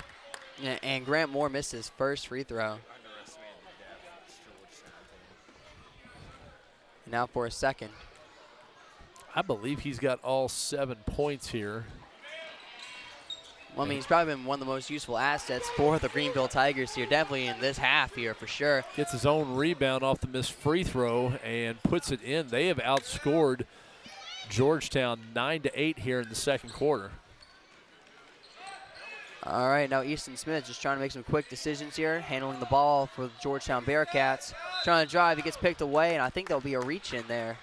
Yeah, I'm not sure if that was on number 1. That's Levi Gelanu, and I believe that's his second foul. They're going to have to take it out of bounds on the far sideline. And now Easton Smith handling the ball, just trying to read the floor for Georgetown. He's just trying to drive in. I'm noticing a whole lot of just penetration here.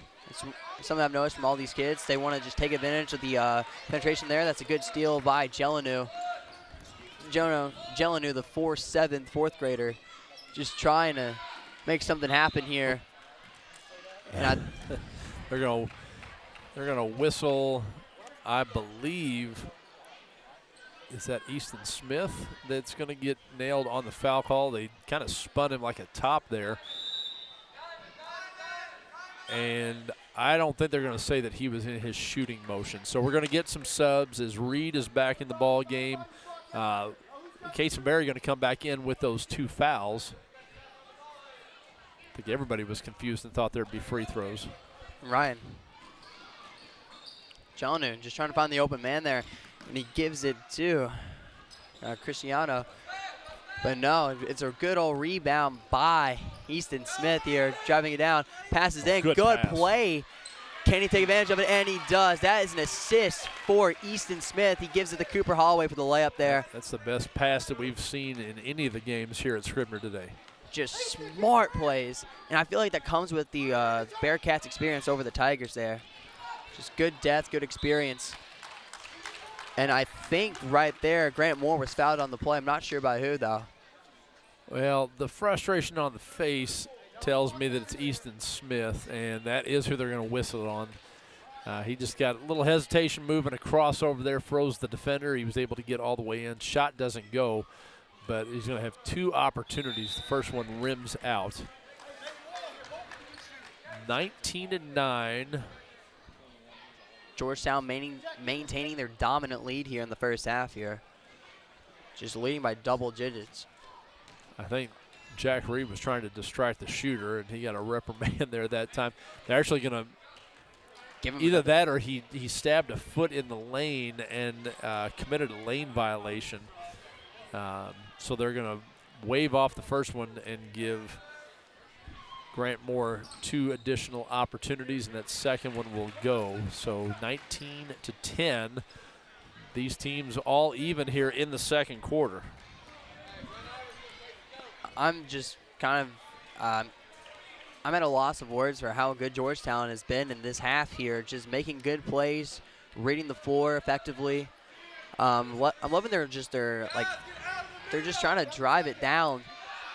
And it works out, taking a step back 3, and it goes in. Wow! He's going to nail another one right ahead of the horn.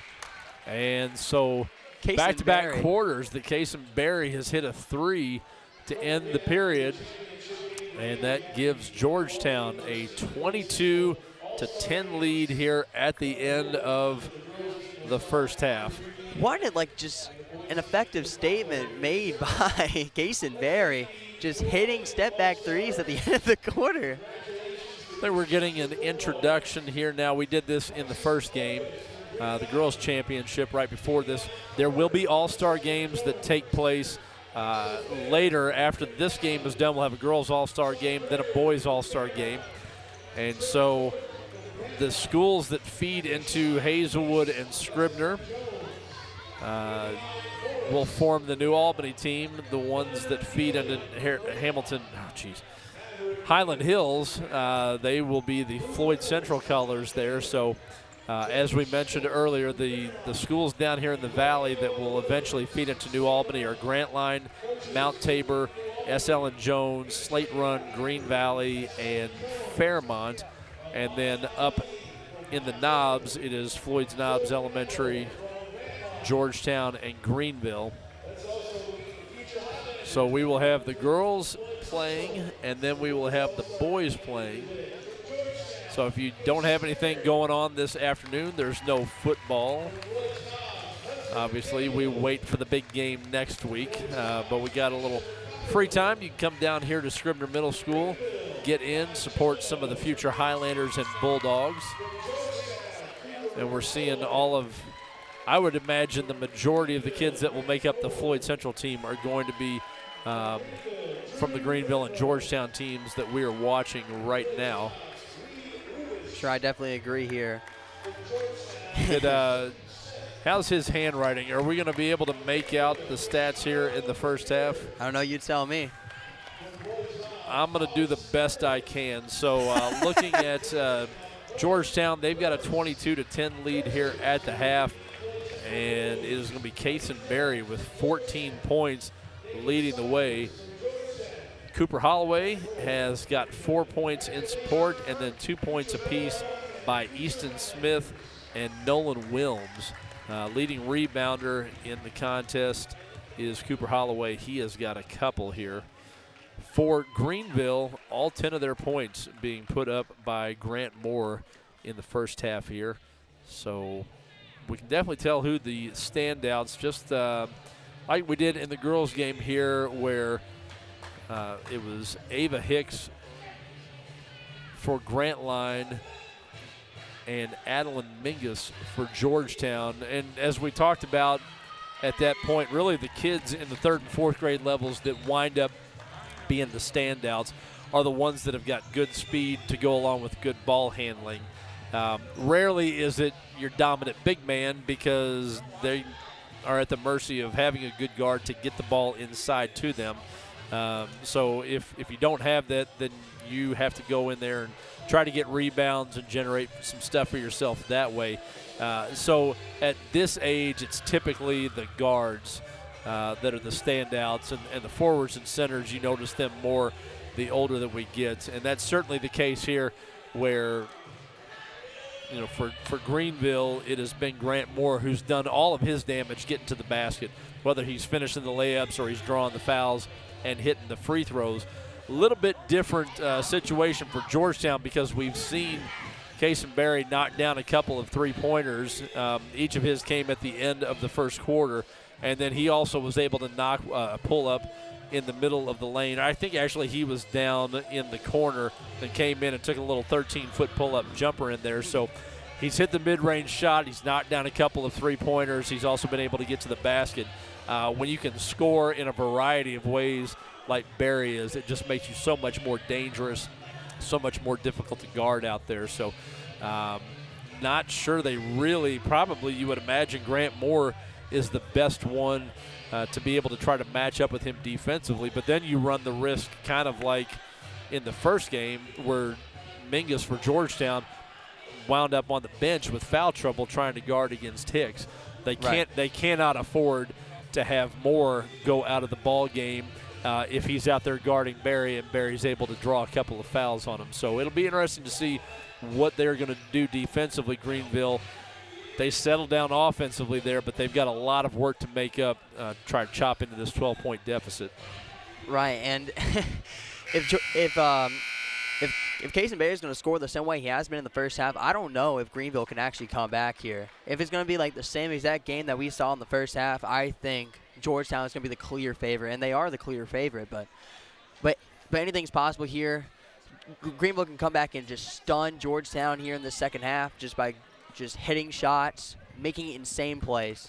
They're going to start off with the ball here. They'll be going right to left on your radio dial or on your television.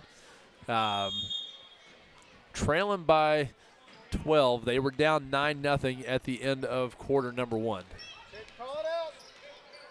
Was not a great start for Greenville, but hey, man, just trying to score now. That feels like all you can do.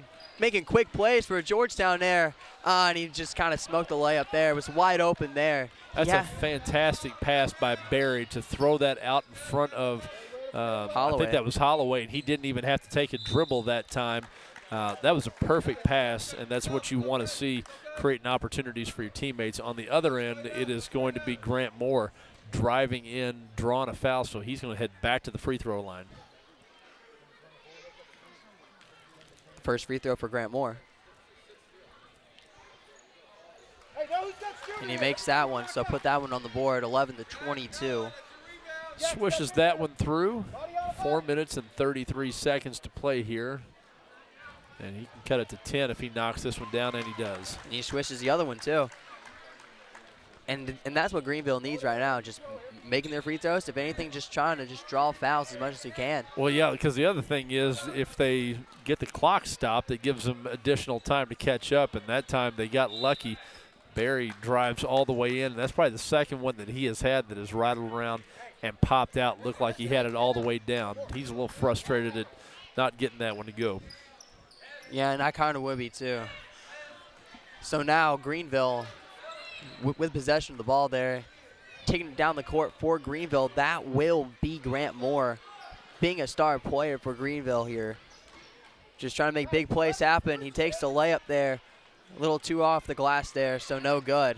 Georgetown coaches are saying that they need to switch that. If there's a screen up top, somebody's got to jump out there and not let him split that and get all the way to the basket. Kason Berry just takes a kind of like a hook there from the right side of the court. That's the third one that he has had that just hangs up on the rim, and rolled out. He's had 14 points. He could easily be up to 20, 22 now with some of those bunnies that just have rolled out on him. It's just jitters now, like in the championship game, just putting up a good performance in the first half. Now you're just kind of worried about, there we go. Can I keep this up? Making big plays here. Cooper Holloway takes the layup, and it's banked off the glass. There you go. That's the plays that Georgetown wants to see and perform there, extending their lead to 24-12 there. And now Greenville just with the ball here. You have Grant Moore driving it down the court for him. Trying to make some big plays. Trying to make some penetration there. And that's called a jump ball. I'll tell you what, he's a right-handed player, but he definitely looks more comfortable off the dribble going to his left. That time he tried to mix it up. It didn't have success with it that time, but I think that's going to make the defense a little bit more hesitant about how to play him if he's able to go both directions.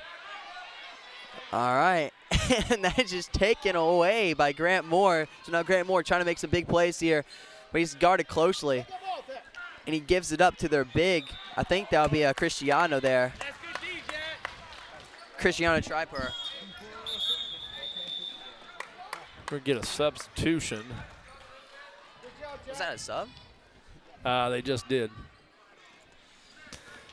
Sorry, we're being annoyed at home. So now Georgetown here, you have Kason Berry just passing it down. He gives it to Kellen Riley. Is that how you pronounce that? Kellen Riley, I guess. And Rayleigh? that was a really good spin move there from the high post, and I don't think they were. I think maybe they thought he was just going to do a give and go, a little handoff there at the elbow. Possibly. I probably would have done the same thing too. Grant Moore trying to take the layup there. Can't quite get it to that box, so no good. Just trying to make fundamental plays happen. It's just those circumstantial misses that are just not going to help out here. So now Easton Smith trying to make something happen for Georgetown. A little too short there on the layup, hitting the front of the rim, bouncing down, and it's a jump ball there between their two bigs. Reed a little frustrated there. He got the rebound, brought it down there, and allowed some of the smaller defenders to be able to tie him up that time. The jump ball is going to go to Greenville. They trail 26-12 with 1:48 left. I also do think the matchup between Triper and Reed is going to be very fun to see the two bigs try to match up against each other. That basket goes once again, going to his left. Moore with his 14th point. Now Kason Berry trying to make some things happen here for Georgetown. I mean, at this point, they have a pretty comfy lead by 12, and he gets the layup to go. So look at him go, being an effective scorer here already, man. Kason Berry's been a great player in this game, not shying away from any of the pressure and just taking advantage whenever he can. We're going to get a couple of substitutions, including Xander Combs coming in on the next dead ball, and that dead ball will come right now as Grant Moore going to go to his right, draw the contact. He'll have 2 free throws. Subs come in after the first. 1 minute and 7 seconds to go here in the third quarter, 28-14. Georgetown slowly inching this lead out. Moore's first free throw. A little too short there, hitting in front of the rim. Substitutions now coming in. Tate Andrus is the one that we could not see. He was right down here. Tate, 4'4", third grader. It looks like he is going to be matched up with Levi Gelanu. So, and that was Combs going in for Reed as well, but Moore makes his second free throw. So now that will be, trying to see the back of his jersey so I can actually tell who he is there. I think it'll be Barry. And I was right. Look at me go. And he just passed it right back out. That will be Tate Andrus there. He's Barry taken gets down the play. knocked to the floor, but there's no call there, and it will stay in the possession of the Bearcats. 28-15, 51 seconds to go here in the third. So far, I've been very impressed by Georgetown's playing, just taking it down low and being effective with it. And Barry tries going for the shot, but it gets rejected. And now Greenville with the ball. That will be Grant Moore for Greenville. 5-on-4 because Andrus lost a shoe down here. He's open now if he'd stay back. It's fine. I'd probably do the same thing too. Rayleigh trying to go up or something there, but he's fouled there, so I think he's going to go to the line for 2. Yeah, Trapure probably just needed to stay straight up. It would have been tough to see over the top of him. He's 5'2". He looks bigger than 5'2". Oh, for sure. And a pretty good wingspan there, so it would have been tough for Rayleigh to see over the top of him, but they'll make some contact there right on the shot, and that first free throw will bounce away. He might be able to make the second one here. Rayleigh. And he gets that one to go. So now Greenville, and that'll be Gelanu giving it to Moore here.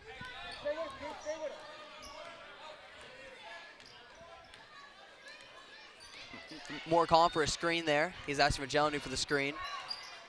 I don't know if that would be the most ideal, but he gives it up to Trapure, but it's blocked away. And they'll be out of bounds, and that will be the Bearcats' ball. Got 5 seconds. They're going to let it roll down. They can't come in the backcourt to guard him, so as soon as he picks it up, it'll start. He's going to look for another three-pointer. Oh. If that had gone in, again, a third straight buzzer beater to end the quarter. Honestly, I think that alone would have just shattered my confidence if I was playing for the Greenville Tigers here in this championship game. To just see back-to-back buzzer beaters, it's going to really kill your confidence in coming back. So Georgetown with a very comfortable lead of 14 points, 29-15. Well, before we come back and do this next year, we're going to do a better job of getting scripts from Mr. Dennison so we can know some of the presentations. I will recognize some of the folks that they bring out here. Other ones, it's usually a recognition of people that have given to the community in terms of youth athletics or basketball specifically. And we will know before next year that we need to make sure that we find out who those folks are so we can give them due credit on the broadcast as well. We got 5 minutes left in this one. It was a 9-0 start to the ball game for Georgetown. It's been 20-15 since then, so it's been much more competitive the last couple of quarters. But they're running out of time to be able to make a comeback here is Greenville. And we know really Grant Moore has done the majority of the damage. We're also having Coach Fonzo White, Floyd Central, their first-year head coach, bringing out some of the members of his Highlanders basketball team. They'll get a good reception down here since almost everybody in the stands are people cheering for teams that feed into Floyd Central. Coach White coming down, I believe he was up at Fort Wayne last year and making his first coaching stint down in southern Indiana.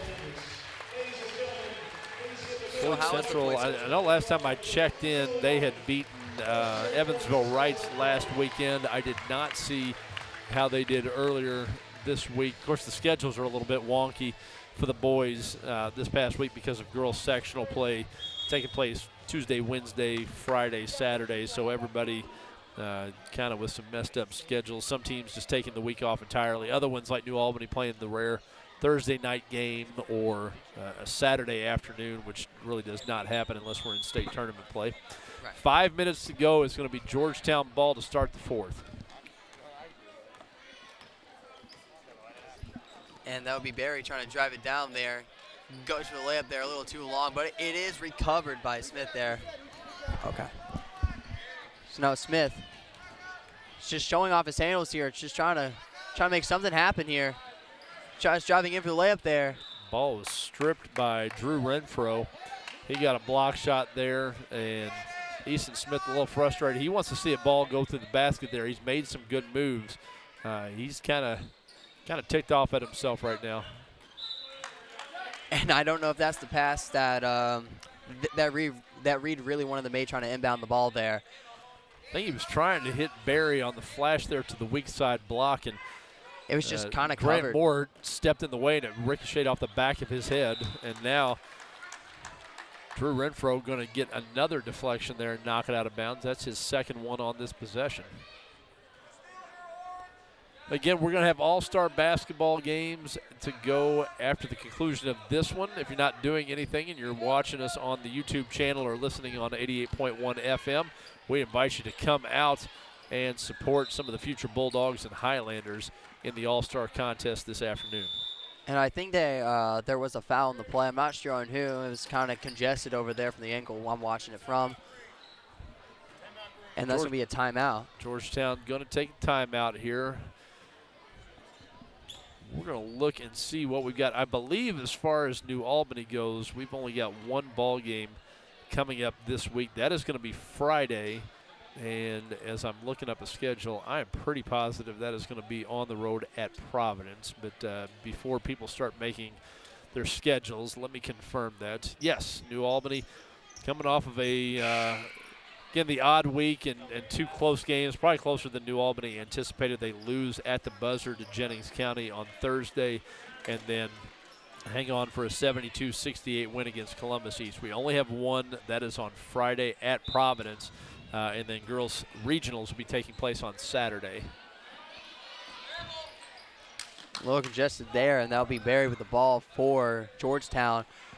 Tight screen, but can't really do much with it. Is Georgetown going to actually get the rebound there? That is secured by their big on the floor, Nolan Wilms.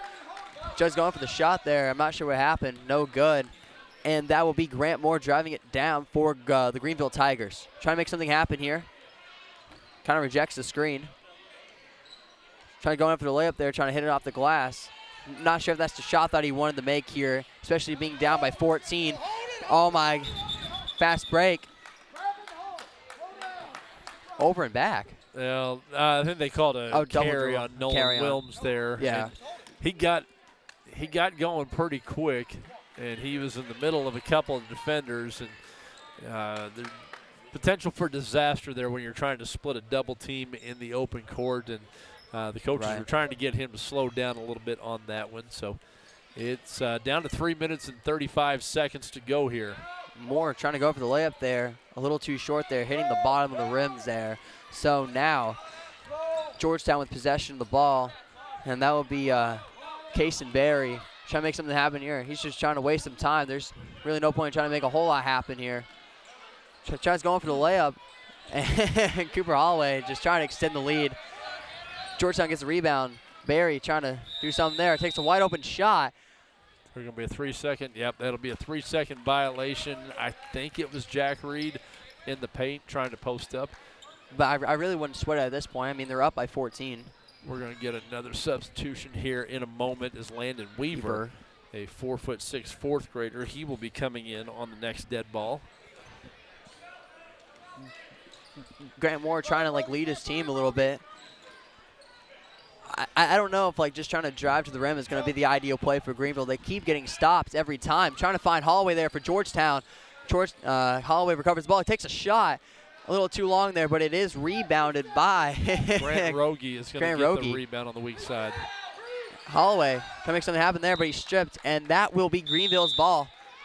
Those are the types of plays that Greenville needs to make defensively to actually try to win this game. I know there's only about 2 minutes left. The only way I think Greenville's going to be able to come back there is if just Georgetown starts to slow down and starts slacking on the floor. Nash O'Neal, one of the third graders for the Bearcats, he will check in for the first time here as we're down to 2.5 minutes to play. Grant Moore just trying to make something happen. Tries going for another layup there. There you go. Finally, he gets one in there. Trying to extend, trying to come back in this game, 17-29. The Bearcats holding a very comfortable lead here. Kason Berry is just trying to run down the clock. Berry's just going to back it up to half court. If they're not going to get out, and guard them, they can just burn the clock out here. They're telling Grant Rogie, you come up and set that high screen, you need to roll to the basket and give yourself an opportunity for a layup. It's just waste time now, and I think that is what Georgetown's head coach, David Stier, is just telling them to do, just waste some time. Gets a shot to flop down there, and I think we're going to get an official's timeout to get some substitutions as Jericho Meyer-Mink coming into the ball game for Greenville, as well as Landon Curl. Nobody, well, we got a couple coming in for Georgetown now right in front of us. Xander Combs back in, and I believe Eli Younger making his first appearance in the ball game. They will bring Kason Berry over to the sideline. I'm going to go out on a limb and predict that when they name the MVP of the tournament, that it'll be Berry's name that is called out. Oh, for sure. I mean, Kason Berry's been making some big plays for the Bearcats here, especially in this game. Just hitting big shots at the end of the quarter, just taking some good mid-range layups and shots, being a very effective scorer for the Georgetown Bearcats. Wouldn't you agree, Brian? Yes, indeed. 1 minute and 18 seconds to go here. The teams, both of them, getting into their bench here as Georgetown is going to get the championship. Oh, there you go. Yeah. Those are the shots that you really want to see here. I know it's not going to be very effective, but Greenville's finally making some shots there. 10-foot fade away by Meyer-Mink. All right, Landon Weaver trying to make something happen there. Nah, a little too short there. He was going to get a pretty good layup there. He had a good look. I wouldn't be upset at that.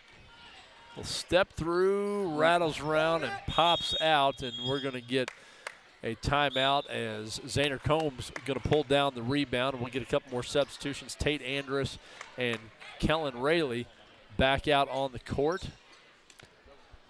And looks like we're going to have a whole, well, had a bunch of kids standing up over here. I think they're going to let Georgetown make their substitutions first and then let Greenville bring their crew in. And just taking a look at the scoreboard here, 31-19, Georgetown holding a comfortable lead with 47.4 seconds left in the game. I think it's safe to say that the Georgetown Bearcats won the championship. Maddox Wild, Skylar Kruer in the ball game now. Good feed ahead. The shot not able to go. It was a good play, though. And now that will be Skylar Kruer trying to make something happen there on the floor, and he gets it to go. 21-31. Greenville just making this a 10-point game. 26 seconds left. Kaysen Berry just going to back it up here. Just running down the clock. At this point, I think Greenville should play very aggressively here. If anything, just start fouling. Ball got tipped, but Kaysen Berry going to recover that. We're inside Just of foul. 10 seconds. If I was Greenville here, I would have just fouled. I don't think they're going to come back at this No, point. So. I think it's safe to say that your Georgetown Bearcats have won the championship here, winning by 10 against the Greenville Tigers. Some amazing performances here tonight, especially from Kaysen Berry and Easton Smith. Been very impressive here. Teams will have handshakes out here as they go through the line. And the good thing is all these guys will be playing together next year at Highland Hill. So your rivals this game, and the next time they are all out there, they will be teammates. All the coaches for both teams are. All right, we have some kids coming over here already. Y'all got to cut some nets down first. Cut some nets, cut some nets. They want the trophy, they want the nets, but actually, they also want the interview. The first thing they did was come over here to do the interviews with WNAS. Hopefully Gretchen is out taking pictures here of the kids. I see the you there to your Highlander left. varsity players and Coach White are out there at midcourt to shake hands with all the kids. I ran out of room. All right, and here's Cooper Jaggers with some stats here. I'm not sure if I'm going to be able to make them out. I'm going to hand it to you. You're the most reliable man for this. We're going to work on handwriting, I guess, is the biggest thing coming up, because we're going to try to struggle through this. Leading the way for Georgetown in the win tonight, Kaysen Berry with 18 points and 5 rebounds as well. Cooper Holloway with 6 points and 3 rebounds. We had 3 points for Kellen Rayleigh, 2 points apiece for Easton Smith and Nolan Wilms, as they scored 31 points in this ball game. For Greenville, well, maybe I have.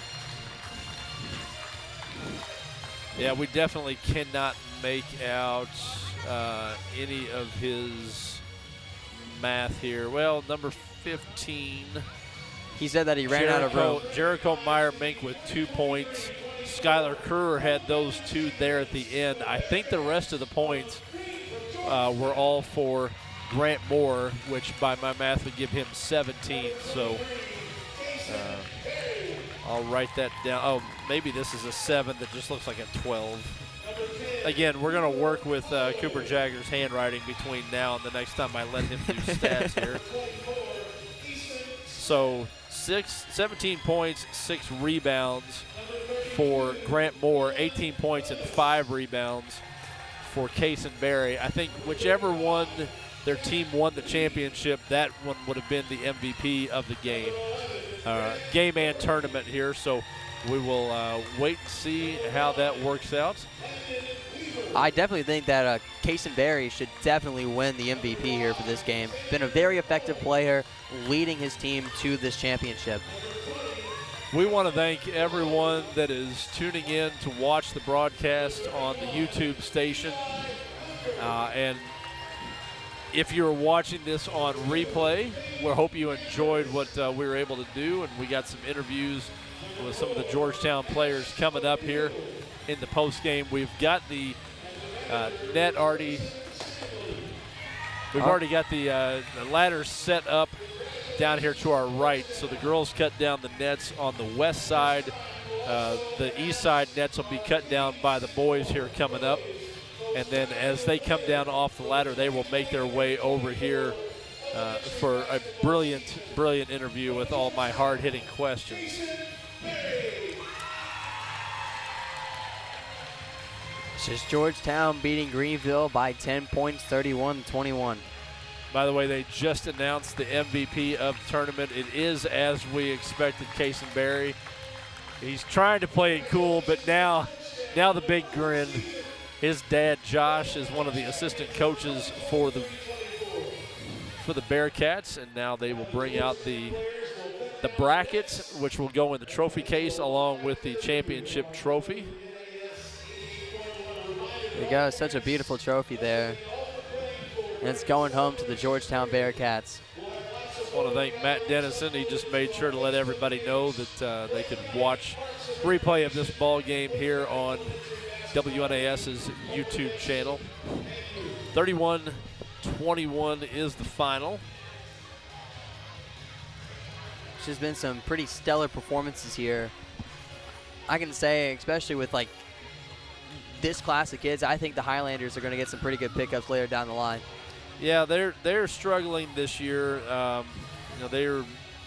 We talked about it in the last boys broadcast. That would have been the Columbus East game for New Albany yesterday. That really that sectional is wide open. The one team that doesn't appear to be on the same level as the rest of that crew is Floyd Central. As we look at, let me pull up their sectional. Somewhere I've got this lined up, sectional standings.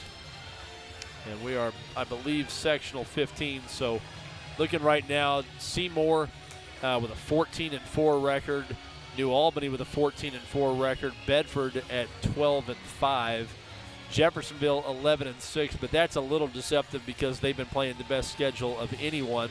And Jennings is a step back at 9-9, but as we saw on Thursday night, if Carter Kent, who might be the top player individually in the conference, if he has a game like that, which he had 32 against New Albany, they can play with anybody.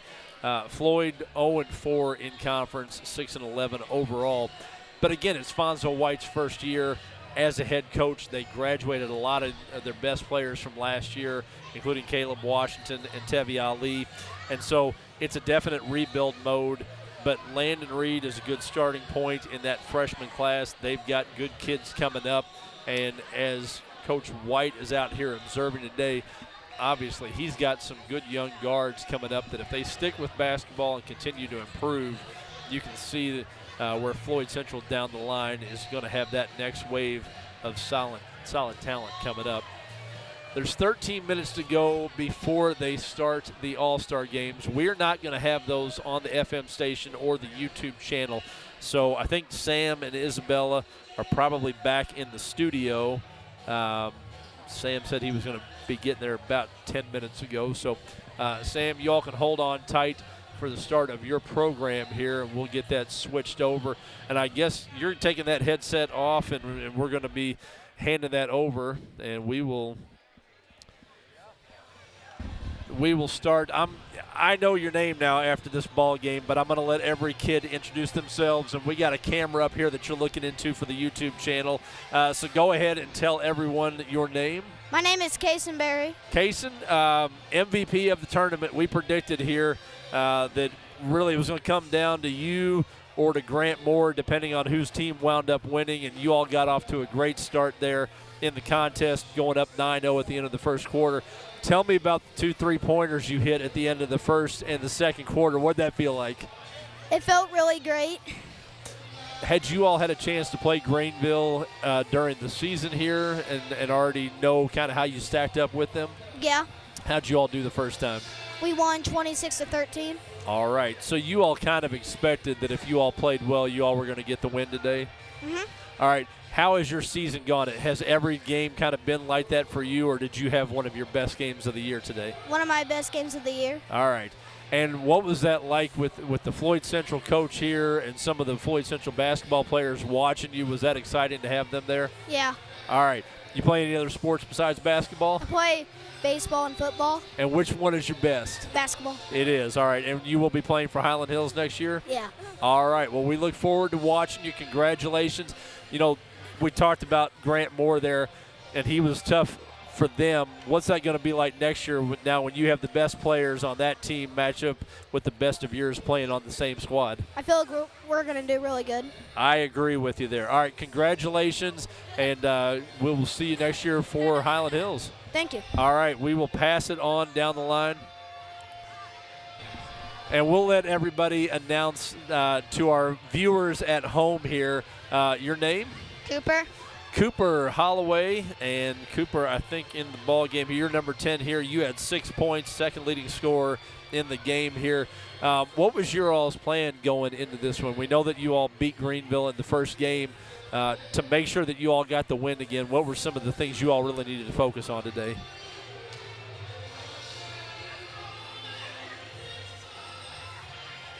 Nothing really.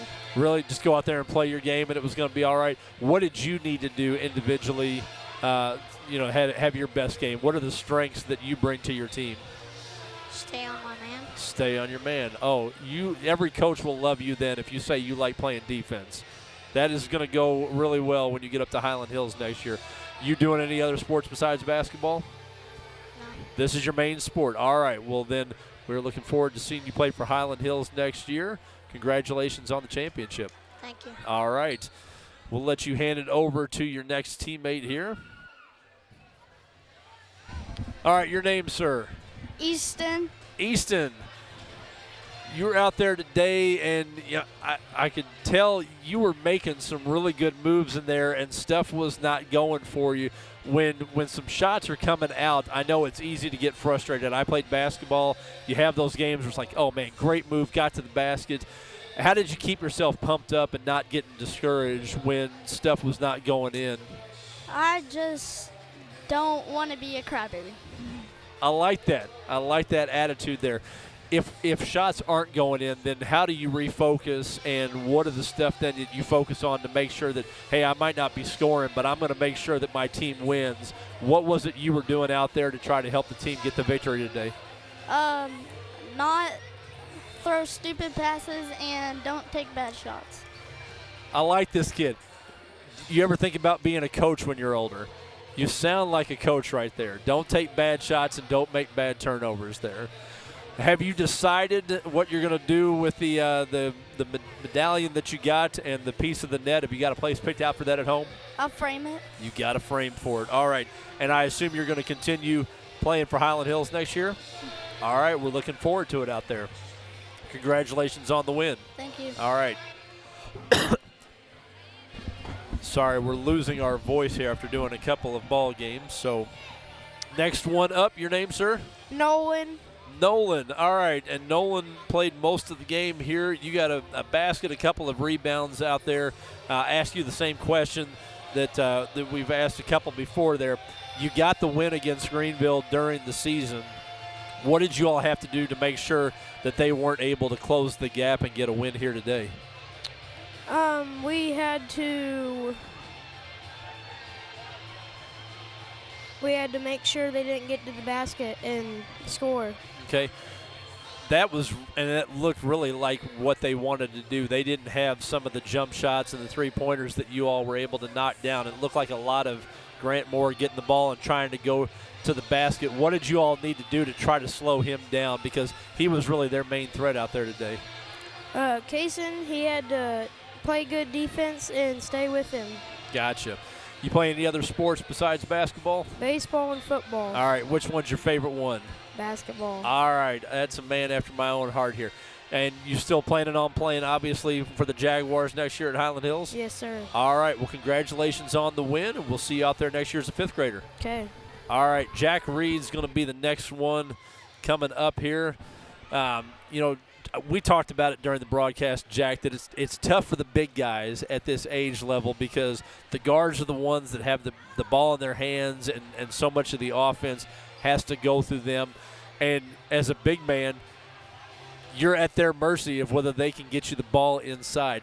If they're not able to do that, what are the things that you need to do to be able to make a contribution, whether it's defensively, rebounding? What's the stuff you really focus on to help your team win a championship? Probably rebounding and getting easy layups. Easy layups. All right. What do you think you need to work on between now, this year as a fourth grader, you're going on and playing middle school, as you look to make that jump from elementary to middle school, what do you need to work on in the off season to try to improve as a ball player to be able to help Highland Hills win a championship maybe next year? Probably my mid-range shooting. I like that. All right. I think a lot of people ignore that. They either want to get all the way to the basket, shoot three-pointers, and that 12 to 15-foot jump shot most people ignore. You do that, and you're definitely going to have a spot on the team.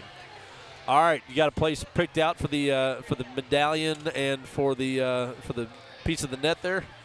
Uh-huh. All right, where's that going to be?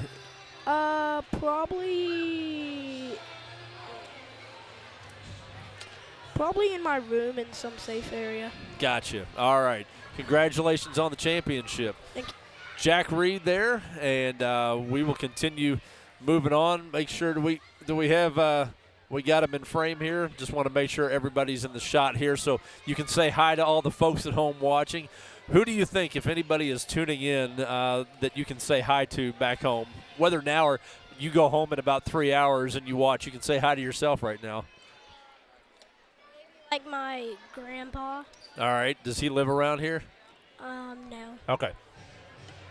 Make sure that your parents know to let him know where he can find this here. And then you'll be able to watch. 30 years from now, this will still be on YouTube, and you can watch it and tell your family what a great ball player you were. Go ahead and let everybody at home know who you are. My name is Landon Weaver. Okay. Landon, you're another one of the fourth graders. We got about 9 or 10 of them on the team this year. How did you all, I forgot to ask, how you all did last year when you all were third graders, and what improvements you all made to be able to win the championship this year? Well, really, I wasn't here last year, but I'm pretty sure that. Did not win the championship last year? Yeah. So what was the stuff that you all worked on from when you all started a month and a half ago, practices and games? What have you all been focusing on to try to get to this point and win that championship? Don't give up. We have this motto, no mercy. Okay.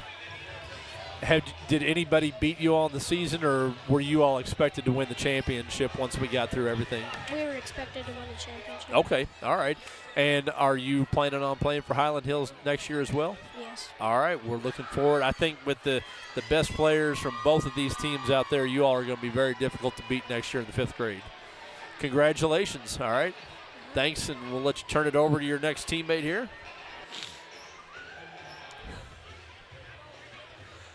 I'm going to have you slide over just a little bit more to your left there so the folks at home can see you on the camera up above my head. Go ahead and tell the folks watching at home your name.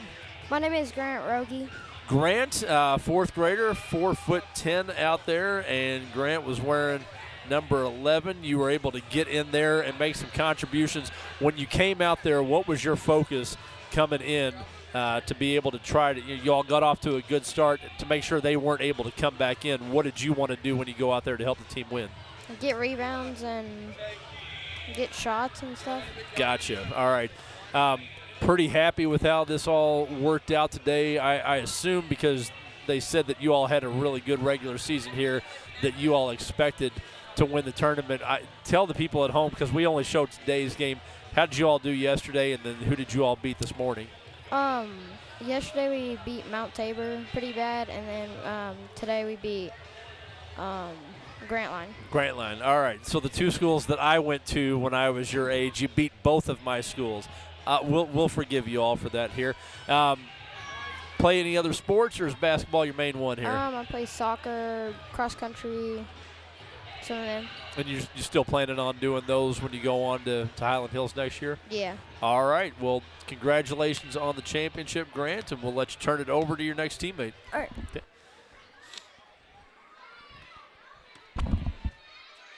All right, go ahead and tell our listeners at home and the people that are watching on the YouTube channel your name, sir. Kellen. Kellen, and Kellen, a fourth grader as well. We had many of them on the team here. What is it like when the game is done and you all are lining up there, being up on top of that ladder and being able to cut down that net? What was that feeling like? It feels like proud to get there Okay. on the net. And have you figured out what you're going to do with that net when you get home? No. All right. Well, you got the whole drive back up to Georgetown to be able to figure that out. Going through this weekend, I know you all had a good season. I've asked this of a couple of your teammates here. Did you all expect to win this championship this weekend, and did it pretty much go the way you thought it might? Yeah. Okay. What do you think your role on the team? Because there's going to be people that get a lot of the shots. There's going to be people that are good defenders, good rebounders, but everybody has to know and play their role to be able to have the team win. What do you think the biggest thing that you give to the team is? A defender. Good defender? All right. Same thing. You play any other sports besides basketball? I play baseball. Okay. And That's all. are you planning on doing both of those when you go on to middle school as well? Yeah. All right. Well, we look forward to seeing how you all do next year. Maybe you're cutting down another net as a fifth grade champ next season. Yeah. All right. We'll let you turn it over to your next teammate here. Thanks for joining us. I believe that we have got Xander Combs. Am I correct here? Xander, Yep. you came in a couple of times there during the ball game, first and second half. What were you thinking about doing when you're coming there, you're watching the game, you're seeing how everything's going, and now you get the call that you got to go out there? What are you trying to prepare yourself to be able to do when you go onto the court to help Georgetown get the win? Score. All right. You are a third grader this year, so we haven't had many of those pop up here in the girls game and the boys game. A lot of people going to be moving on to Highland Hills next year, and you're going to have a much bigger role. What do you think you need to work on between now and the start of next season when you're going to have to be out on the court a whole lot more and probably a much bigger role in the offense? Scoring, attacking the basket. Attack the basket. Do you have a feeling for what your most natural position is where they're going to play you on the floor? Guard. You're going to be a guard. All right. Any other sports besides basketball for you? Baseball. Baseball as well. That seems to be the one that pops up the most often when I ask these questions here. All right, well, here's the goal. We'll do another interview this time next year, so work hard and we can do this all over again next January. All right, congratulations. My phone is being stolen here by Nate Samsel. Thank you to Sam Jaggers back in the studio. Sam, we're going to send it to you here in about 2 minutes, so we're going to wrap up the last couple of interviews. And go ahead and tell the viewers at home your name. Eli Younger. Eli came in there in the second half, got the win here, helped us finish it off. 31-21 was the final score. And I talked about it a little bit with Jack earlier. I know it's a little bit tough for the big guys inside because you don't have the ball in your hands as much, and you're kind of at the mercy of the guards to be able to get it into you. What is your focus when you get out there on the court to be able to contribute it when you know you're not the one bringing the ball down and getting the offense set up? Well, don't try to get open, set picks, you know. Yeah, that's the biggest thing. If you got good ball handlers, hopefully they can get by their man, but a lot of time it takes help from the other people to go up there and set a good screen there. Did you all expect when you came in, because you're a fourth grader, did you have an opportunity to play on the team last year? Yeah. Okay, so that's a question that they couldn't answer earlier. How did you all do last season, and what did you all need to improve to be able to win a championship this year? Well, we had better people. We just hustled more, and we set picks more. We just had really good defense. Okay. And yeah. When you all are with some of those guys next year, because we know they had some good players out on the court, And we said at the end, it's the last time that their opponents, the next time they play basketball for their school teams, are going to be teammates. How do you think when these two teams, the best players, get together and now you're on the same squad at Highland Hills, what your all's potential is next year? Pretty good. Okay. Yeah, we're probably going to win a lot of games. All right. Well, we will be out watching. And, you know, we had all the Floyd Central players and the coaches here. Does that motivate you all or get you all pumped up seeing some guys that are here watching and maybe the chance that, 4 or 5 years from now that'll be you playing for the Highlanders? Yeah. All right. Any other sports besides basketball? Dirt bikes, cross country. Used to do baseball. And yeah. Sounds like you keep pretty busy. Yeah. All right. Well, we'll let you get out of here. Talk to a couple more teammates. Thank you for joining us.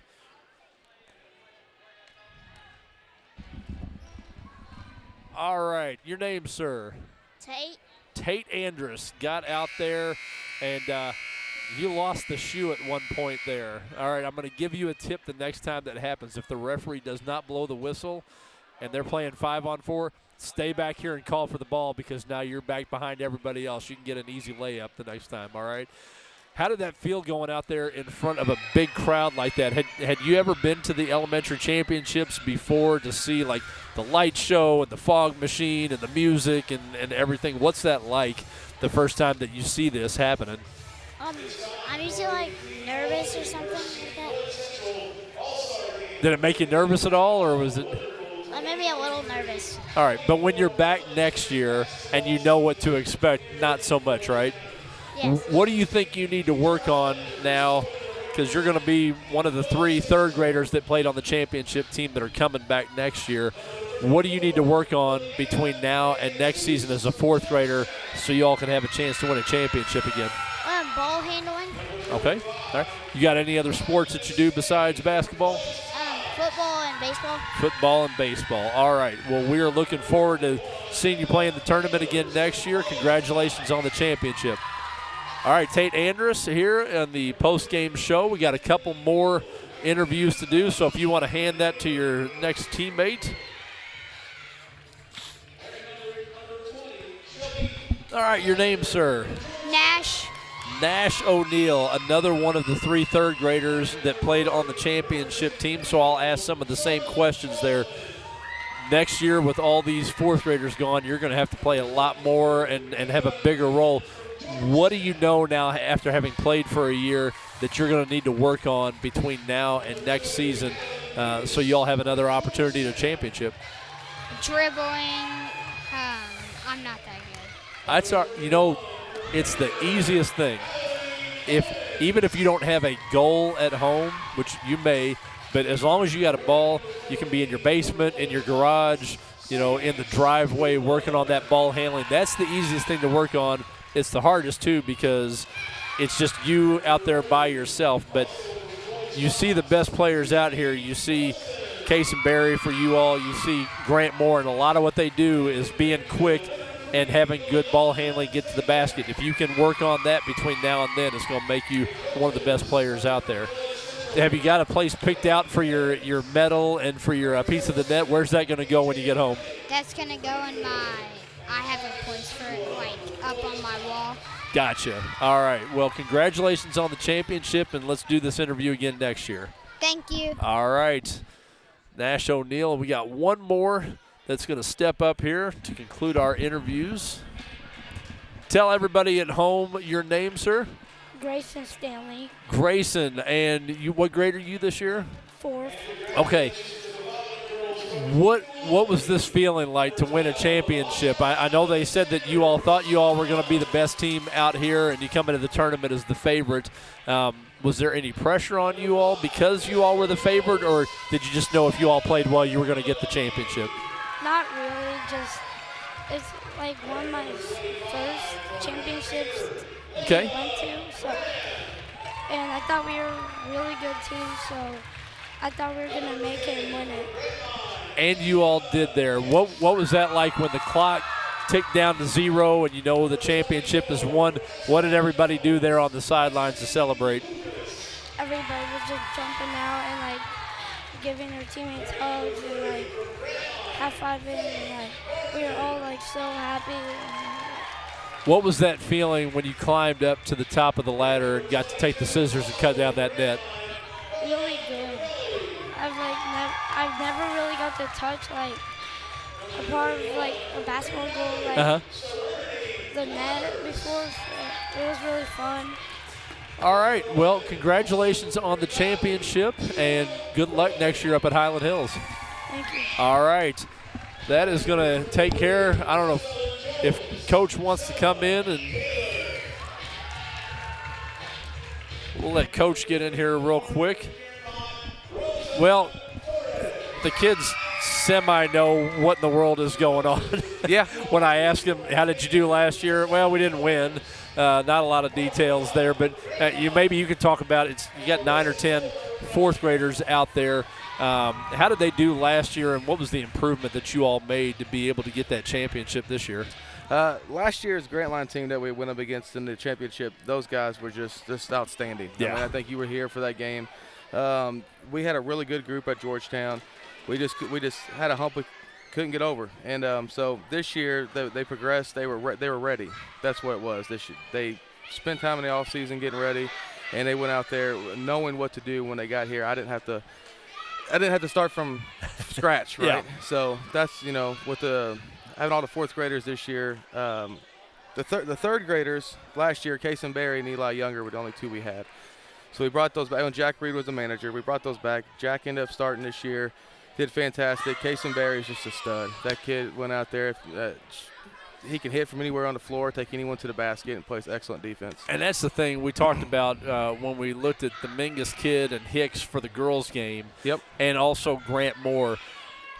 The thing that sets kids apart at that age is if you got some quickness and handles to get to the basket, especially in the half court, that usually makes those kids the best. Yep. Now, he's hitting three-pointers, and I think one time a little pull-up from about 12, 13 feet, and when you layer that in on top, which a lot of kids can't do at that point, I mean, there's where you get even greater separation. Correct. Is that something that he really worked on in the offseason, or did he already kind of have that a little bit anticipated? He had that a little bit, but he's gotten better throughout the year. We set up mini drills and practices where we put a body against somebody and they come off a screen, they take the shot if it's open or you're driving to the basket. The big thing for us this year is that we struggled with the mental game. So when we went out there and we were being out physicality, the other guys were being a little stronger than we were. We started getting in our own heads and doubting ourselves, and that's where we struggled with the most. And that was the big hump we got over here towards the end. And they realized how good they were and how much better they were than everybody else, and they really decided to separate themselves. So, what do you think the potential is? They move on to fifth grade next year. Obviously, Greenville will feed in with them, and Grant Moore had a fantastic game out there for the Tigers today. When you get all those kids together at the next level, what their potential could be? It's all the potential in the world. So Brett Moore, who's coaching the Greenville team, he is actually coaching that fourth grade futures team right now. So it's actually two futures teams, Coach Rowley and Coach Moore. And that also is what helped propel these third graders and fourth graders this year was those emergence of those futures teams.